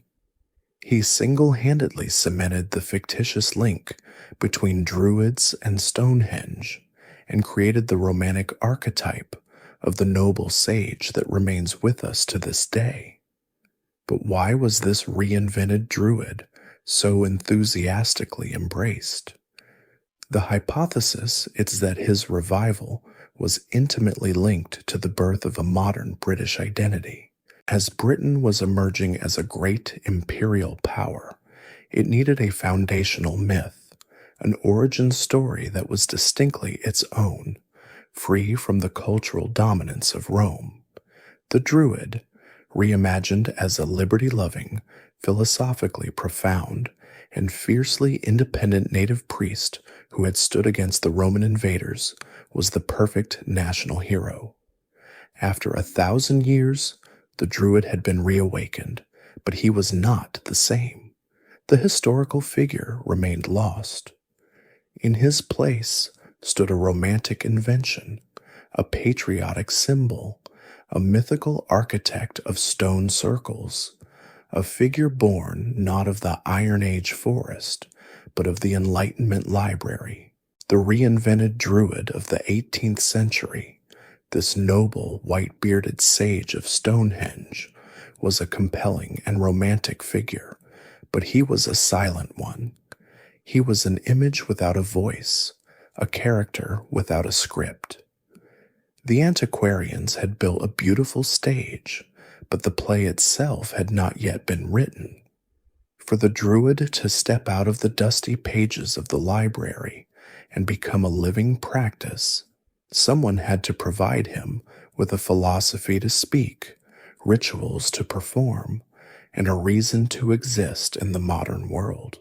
That monumental and controversial task would be undertaken by one of the most brilliant, eccentric, and audaciously creative figures in all of Welsh history, a stonemason and poet named Edward Williams, better known by his bardic name, Iolo Morgan. Iolo was a self-taught genius from Glamorgan in South Wales, a passionate Welsh patriot and a political radical inspired by the French Revolution. He was also a man of boundless imagination, whose vision was often fueled by a prodigious consumption of laudanum, an opium tincture. Iolo was steeped in the medieval Welsh literary tradition, but he was deeply frustrated that his home region of Glamorgan was often seen as a cultural backwater compared to North Wales. He became obsessed with the idea that the true, unbroken lineage of the ancient Druids had not died out, but had been secretly preserved in his corner of Wales. Then he made a staggering announcement. He claimed to have discovered, through his network of contacts, a hidden cache of ancient manuscripts that had survived the destruction of the monasteries, a secret library that contained the authentic, uninterrupted teachings of the Druidic order from the Iron Age to the present day. The material that Iolo revealed was astonishing in its scope and complexity. Compiled in works like the Bardo-Druidic system, it provided everything the Romantic revivalists had been missing. It was a complete philosophical and religious system. He outlined a sophisticated theology centered on a single, ineffable God who manifested through 3 sacred rays of light. He introduced the world to the mystical concept of the awen, a Welsh word for flowing inspiration, which he presented as the divine spirit that was the ultimate goal of all Druidic practice. He described in intricate detail the organization of the Druid orders, their rites of initiation, their secret handshakes, and their ceremonial practices within stone circles. He even produced a full liturgy, including prayers like the Gorsedd prayer, which is still used by many modern Druid groups today. For over a century, the leading scholars of Wales were completely convinced. Iolo's discoveries were hailed as a monumental breakthrough, a genuine window into the lost world of the Druids. There was just one problem. It was all a forgery. Modern scholarship has proven beyond any doubt that Iolo wrote every single word himself. He was a forger of unparalleled genius. Using his profound knowledge of medieval Welsh, he invented a pseudo-archaic dialect to write his texts, and he physically aged the manuscripts with tea stains and smoke to make them appear ancient. The great mystery is why he did it. He was not a simple con man seeking fortune. He died in poverty. The most charitable and likely hypothesis is that he was a pious fraud. Iolo was a man so consumed by his romantic vision that the line between historical discovery and creative invention simply dissolved in his mind. Fueled by his patriotic fervor and his opium dreams, he likely came to believe that he was not inventing, but channeling, that he was mystically rediscovering the lost truths of his ancestors. His forgery was an act of profound cultural patriotism, an attempt to forge a glorious past for Wales to give it the strength to resist being absorbed by English culture. In 1792, on Primrose Hill in London, Iolo and a few friends performed a ceremony based on his invented rights and founded the Gorset of Bards of the Isles of Britain. This organization, which began as a small circle of Welsh literary radicals, would eventually be embraced as an integral part of the National Eisteddfod, the premier arts festival of Wales, where its grand and colorful ceremonies continue to this day. It is Iolo's most visible legacy, but his deeper influence is that he single-handedly created the foundations of all modern Druidry.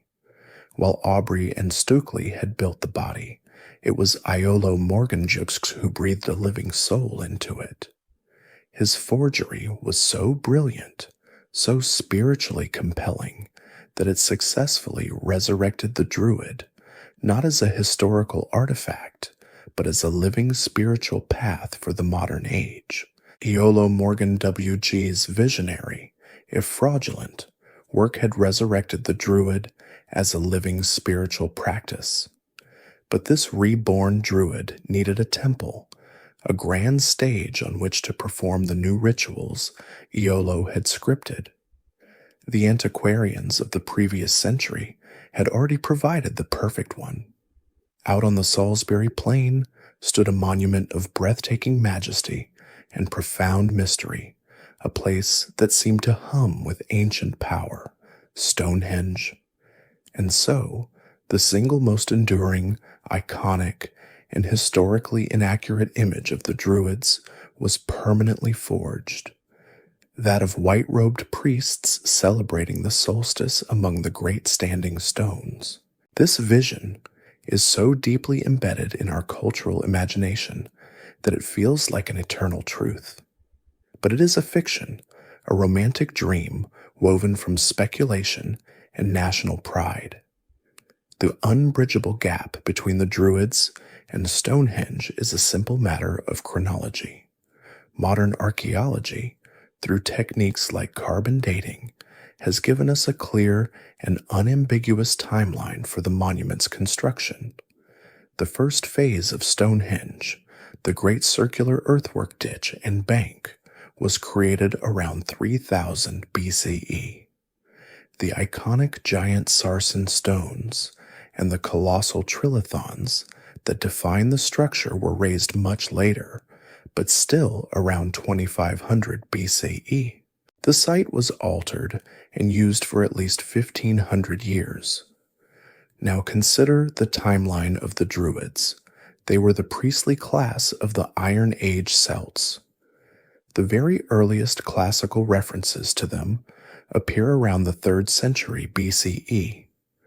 This means that the main structure of Stonehenge was already standing for over 2,000 years before the first Druid, as we understand the term, even existed.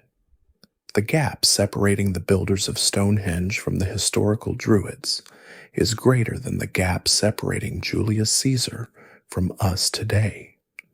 When the first Druids passed by Stonehenge, they would have seen it not as their temple, but as a ruin left by an ancient and unknowable civilization.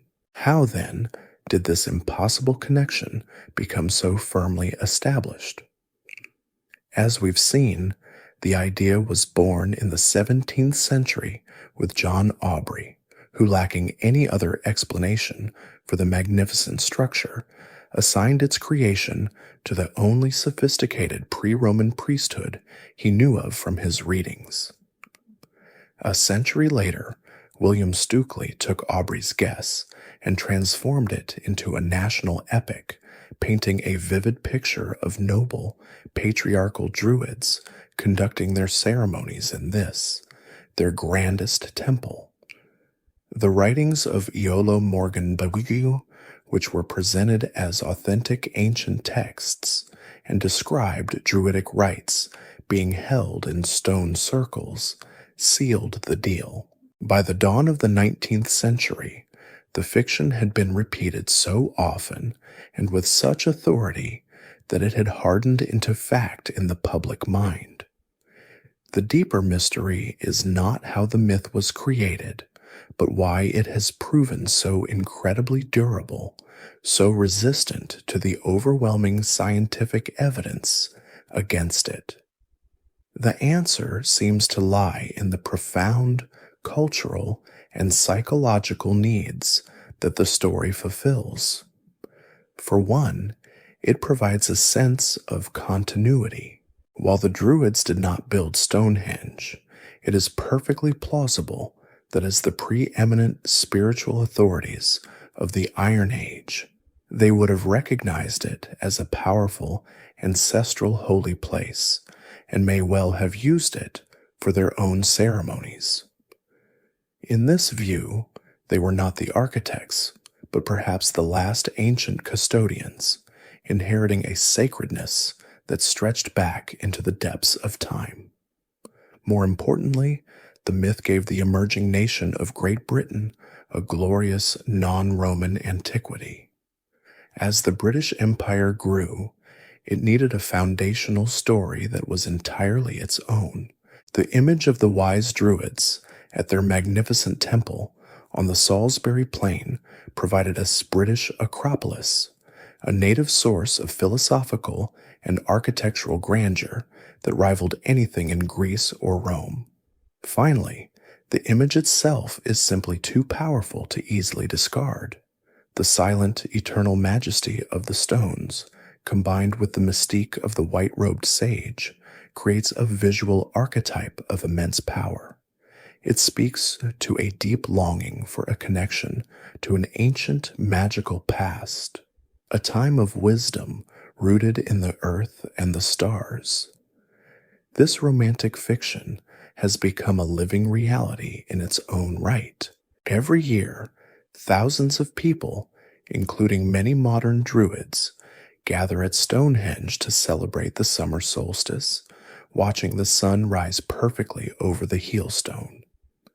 This modern pilgrimage, a tradition born of a historical mistake, has now created its own authentic layer of meaning and history on the ancient site, proving that the stories we tell about the past can sometimes become more real and more influential than the past itself. The powerful fiction of the wise Druid of Stonehenge was not content to remain a mere story. A myth this compelling demanded to be lived. As the 18th century unfolded, the romantic fascination that had begun in the library started to crystallize into real-world organizations, groups of men who sought to embody the virtues of these ancient sages. This was the great age of the club and the secret society. In the coffee houses and taverns of London, gentlemen with a passion for shared interests, be it science, politics, or antiquity, were forming themselves into structured brotherhoods. And the great blueprint for them all, the undisputed model for any new secret society, was the powerful and prestigious order of the Freemasons. With its system of lodges, its secret rituals, its progressive degrees of initiation, and its moral philosophy veiled in ancient allegory, Freemasonry provided the perfect template for a new movement. It was almost inevitable that the popular obsession with the ancient Druids would be poured into this ready-made mold. In 1781, in a London tavern called the King's Arms, a carpenter named Henry Hurrell and a group of his friends founded a new organization that would become the most successful and enduring of its kind, the Ancient Order of Druids, or AOD. From the outside, it looked like a religious revival. Its members adopted the imagery of the romantic Druid created by William Stukeley. Their local lodges were called groves. They wore white robes for their ceremonies, and their leaders were given grand titles like Most Noble Archdruid. But it is crucial to understand that these early Druid orders were not religious, pagan, or magical in their intent. They were fraternal benefit societies. Their primary practical purpose was to function as an early form of social security for their members. In an age before government welfare or widespread insurance, these friendly societies were a vital safety net. Members paid their dues, and in return the order provided financial support if they fell ill, lost their job, or died, ensuring their families were not left destitute. The Druid aspect was, in essence, an elaborate and inspiring theme. It was a costume worn over a decor of charity and mutual support. The founders wanted to create a sense of brotherhood and gravitas, and what better model for wisdom, justice, and benevolence than the noble patriarchal Druid of popular imagination? A typical meeting in the 19th century might involve men in robes and impressive fake beards performing a solemn, non-religious ritual, listening to a moral lecture that used the oak tree as a metaphor for strength and integrity, and then passing a hat to raise money for the widow of a fallen brother. It was a combination of serious purpose and playful pageantry, and it was wildly successful, spreading across Britain and eventually the globe, attracting hundreds of thousands of working and middle-class men who sought fellowship and security. The connection to Freemasonry, however, runs deeper than simple imitation. A great historical mystery is the degree to which the two movements were intertwined. We know that many of the key figures in the 18th century antiquarian revival, including William Stukeley himself, were dedicated Freemasons. It's a compelling hypothesis that the intellectual curiosity of early Freemasonry, with its interest in esoteric symbolism, ancient wisdom, and the search for a universal, primordial religion, directly fueled the scholarly fascination with the Druids. The Masons had created the intellectual framework and the organizational structure, and the romantic figure of the Druid was the perfect native British hero to inhabit it. The two movements were not rivals, but parallel expressions of the same cultural moment, a desire to create modern forms of fellowship and moral instruction by connecting to a mythologized ancient past. The fraternal orders marked another vital step in the Druids' return. After being reborn as a romantic image and given a complete philosophy by a master forger, the Druid was now given a social function and a physical body, a role that thousands of ordinary people could inhabit, gathering together under the symbolic shade of the sacred oak. The great fraternal orders had given the Druid a new body, a social and charitable function that allowed him to walk once more in the world. Thousands of men gathered in his name, wearing his robes and speaking his praises. But this was a druid with a silent, hollow core. The pageantry was there, the fellowship was real, but the spiritual heart of the ancient path, the deep reverence for nature, the philosophical inquiry into the soul, the connection to the gods of the old world, remained dormant. The 19th century Druid was a Christian gentleman in a costume. For a true spiritual reawakening to occur, the world would have to change once more, creating a new kind of seeker who was looking not for social security, but for a genuine alternative to the faiths of the modern world. That change would come in the turbulent, transformative landscape of the 20th century. The first stirrings of this shift began early. Within the large fraternal movements, small splinter groups began to emerge, led by individuals who were interested in more than just mutual benefits and moral lectures. They were drawn to the esoteric, the mystical, and the authentically spiritual side of the Druid tradition. But these were still small, niche interests. The true catalyst for change was the profound social and psychological upheaval of the mid-20th century. Two devastating world wars had shattered the old certainties and led to a widespread disillusionment with established institutions, including mainstream religion. In the decades that followed, a spiritual hunger began to grow, a search for meaning outside the walls of the church and the synagogue. This search was given a legal green light in 1951, when the British government finally repealed the last of its centuries-old witchcraft acts, decriminalizing the practice of non-Christian spiritualities and opening the door for what would become the modern pagan revival. This new freedom, combined with the revolutionary spirit of the 1960s counterculture, created a perfect fertile ground for ancient seeds to sprout. Young people were rejecting the materialism of their parents' generation and seeking a more authentic way of life, one that was closer to nature. The rise of the modern environmental movement awakened a new and urgent sense of the earth as a living, sacred entity that needed to be protected. In this climate, many spiritual seekers were drawn to the newly emerging neo-pagan religions, such as Wicca, which was first popularized by Gerald Gardner in the 1950s.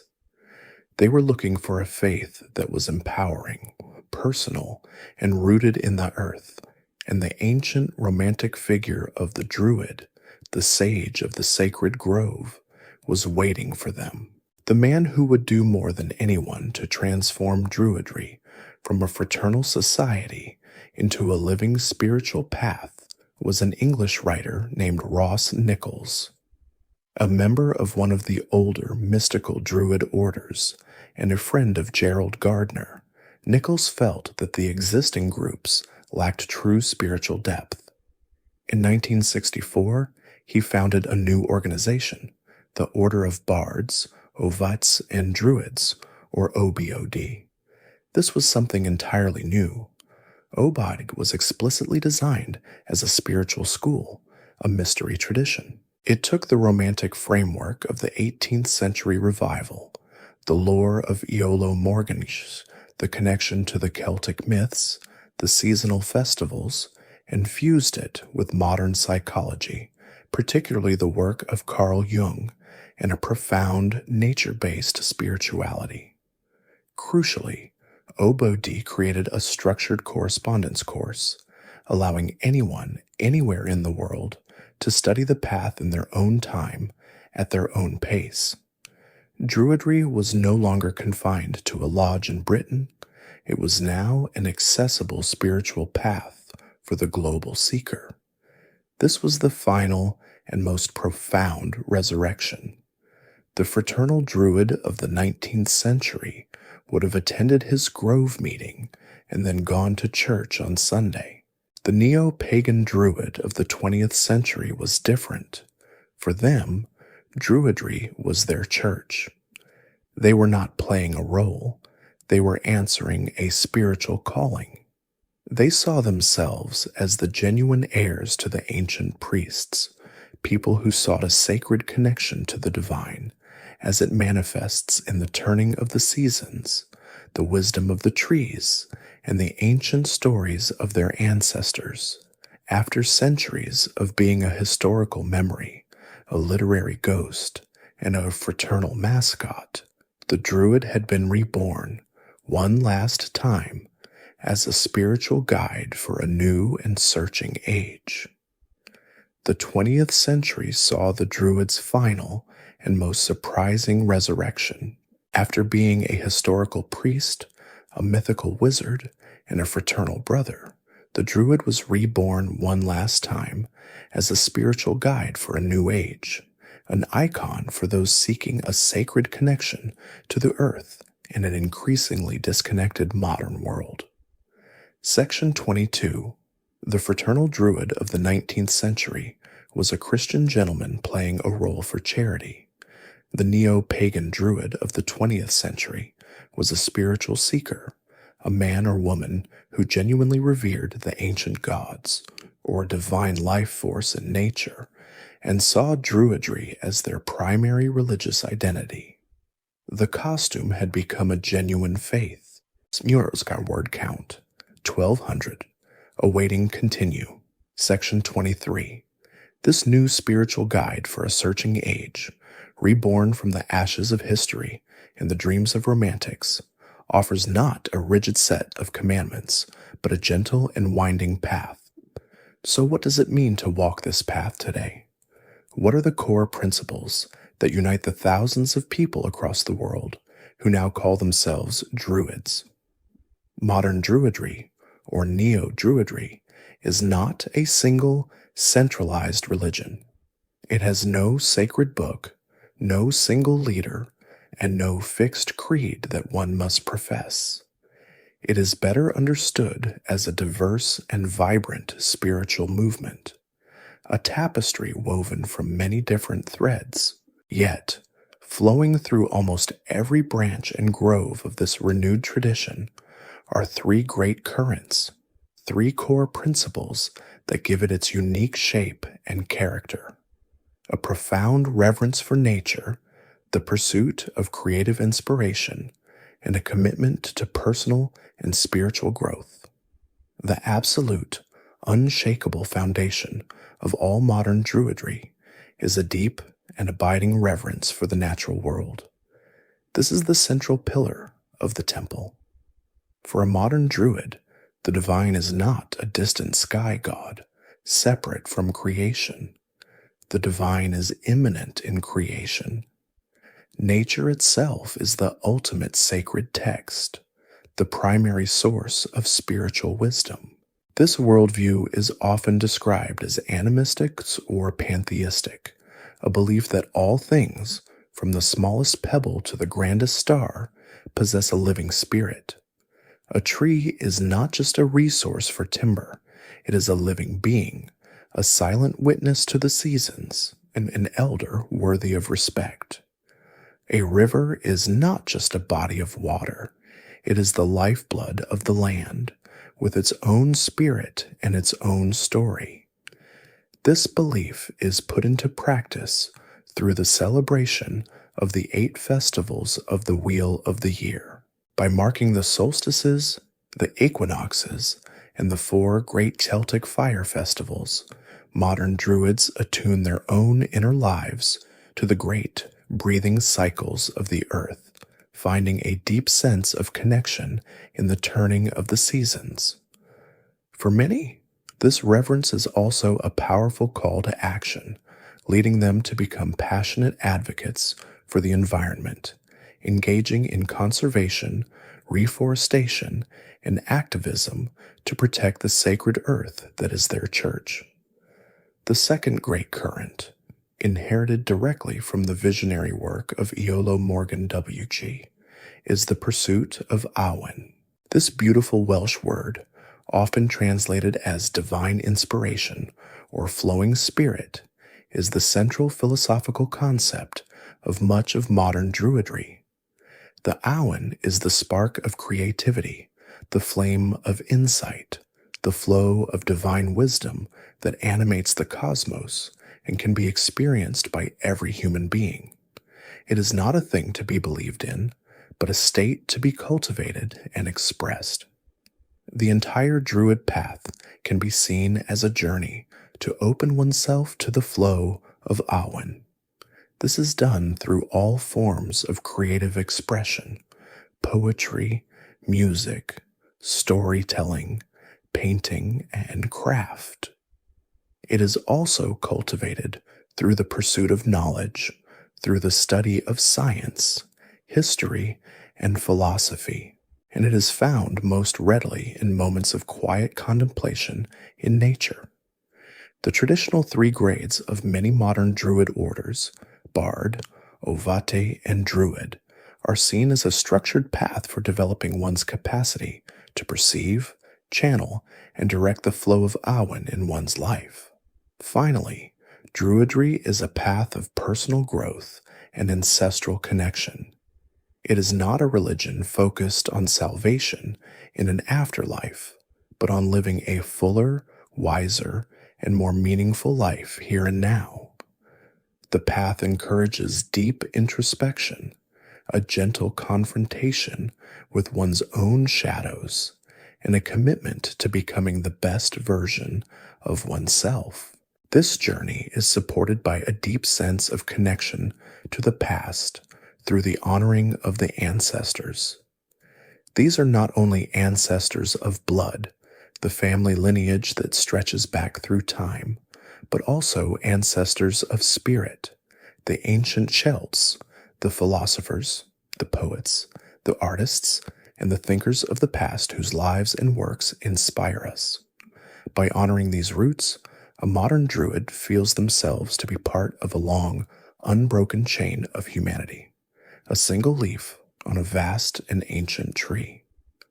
It is this rich and interwoven philosophy of nature revered, creativity pursued, and the self and its history honored that gives the modern Druid path its profound and healing power. This healing path, with its focus on the wisdom of nature and the landscape of the human heart, has proven to be a powerful draw in our modern, disconnected world. What began as a handful of romantics and radicals gathering on a London hillside has blossomed into a truly global spiritual movement. The journey of the Druid, which for so long was a story of retreat and survival in the far western corners of Europe, has now turned outward. The seeds of the sacred grove, carried on the winds of modernity, have found fertile ground in the most unlikely of places. Today, there are practicing Druids and organized groves, not just in Britain, Ireland, and France, but throughout North and South America, in Australia and New Zealand, and across the breadth of Europe. The internet, a kind of digital nemeton, has allowed this deeply decentralized tradition to form a global community, connecting solitary practitioners in remote landscapes with thriving urban groups, all sharing knowledge, inspiration, and a sense of shared purpose. The landscape of modern Druidry is as diverse as nature itself.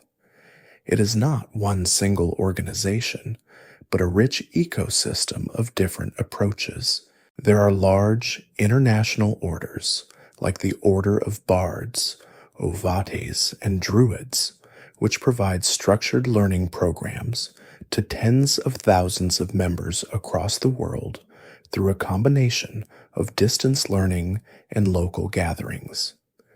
There are hundreds of smaller local groups, known as groves, who meet in person to celebrate the seasons, perform rituals in nearby parks or forests, and create a tangible sense of community. And there are a great many solitary Druids, perhaps even a majority, who walk the path alone, finding their connection through personal study, quiet contemplation in nature, and the vast network of online resources. This flexibility is one of the movement's greatest strengths, allowing it to adapt to countless different cultures and individual needs. In a remarkable turn of history, this once persecuted faith has moved from the fringe of the counterculture to achieve official, legal recognition in the very lands that once sought to destroy it. In 2010, in a landmark decision, the Charity Commission for England and Wales formally recognized Druidry as a religion, granting charitable status to the Druid network. To achieve this, the movement had to demonstrate that it possessed a coherent and serious system of belief, a beneficial moral framework, and a capacity for public benefit. It was a moment of profound validation. The ancient path of the Celtic priests, which the Roman Empire had tried to wholly abolish, was now a legally protected religion in modern Britain. This recognition is not just symbolic. It allows Druids to serve as chaplains in hospitals and prisons, and to have their beliefs respected in public life, marking the tradition's full arrival as a legitimate spiritual path in the 21st century. So what does the practice of this path look like today? A modern Druid ceremony is typically held outdoors, in a place of natural beauty. It is a simple, heartfelt, and often joyful affair. A ritual might involve the casting of a sacred circle, the honoring of the four directions, and the lighting of a central fire. Participants will often share poems, songs, or stories as a way of invoking the Awen, the spirit of divine inspiration. Ancestors of blood and spirit will be honored, and perhaps the old gods and goddesses will be called upon by name. The ceremony often concludes with a simple offering of gratitude, a sharing of bread and ale, with a portion given back to the earth. Through these simple rites, and through a lifelong commitment to learning, creativity, and service to the living earth, the modern Druid finds their connection. Having journeyed through persecution, silence, and multiple reinventions, the spirit of the Druid is now more alive and accessible than ever before, a quiet but persistent voice calling for a wiser and more sacred relationship with our world. And so, this ancient voice, once silenced by empire and overwritten by a new faith, now speaks again in a modern world. It is a quiet voice, calling not for obedience to a dogma, but for a wiser, more sacred, and more intimate relationship with the living world. Our long journey is at an end, a journey that has taken us from the battlefields of Gaul to the groves of Anglesey, from the scriptoriums of Irish monasteries to the romantic libraries of the Enlightenment, and finally into the heart of a living spiritual path. We have followed the Druid through his many guises, the blood-soaked priest of Roman propaganda, the wise oak knower of an ancient Indo-European tradition, the mythical wizard of Arthurian legend, the fraternal brother of the friendly society, and the modern-day spiritual seeker.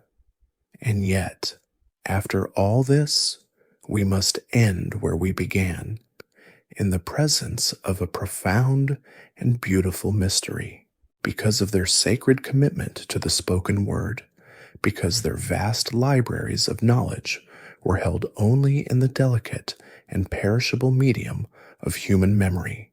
The true historical Druid is ultimately lost to us. We can never read their philosophy in their own words. We can never recite their poems as they were first composed. The destruction of their oral tradition was an incalculable loss, the equivalent of 1,000 lost libraries. Gone forever are the intricate legal precedents, the detailed astronomical charts, the epic histories, and the sophisticated theological debates of a unique European intellectual tradition that had developed for centuries. All we have are the edges of the picture, the biased and hostile descriptions of their enemies, and the faint, mythologized echoes that survived in the tales written down by the very monks who replaced them. The ancient Druid is a beautifully shaped absence, a void in history that we can only ever glimpse from its periphery. Why then does this absence, this unsolvable mystery, continue to hold such a powerful fascination for us? Perhaps it is because the Druid has become a potent symbol of a path not taken. Our Western world is built upon the foundations of Rome and the Christian tradition that grew within it. A world of written laws, of stone cathedrals, and of a philosophical tradition that often drew a sharp line between humanity and the rest of nature. The Druid represents a tantalizing what if? What if our civilization had been built on a different foundation, one rooted not in the stone of the forum, but in the living wood of the sacred grove? They have become an archetype for a wisdom that is holistic, that sees no separation between science and spirit, between the human and the natural world. In the end, the figure of the Druid acts as a mirror, reflecting back upon us our own modern longings. In a world struggling with ecological crisis, we see in them a vision of a culture that lived in harmony with the earth. In an age of shallow certainties, we project onto them a profound, lost wisdom. The mystery is the key to their power.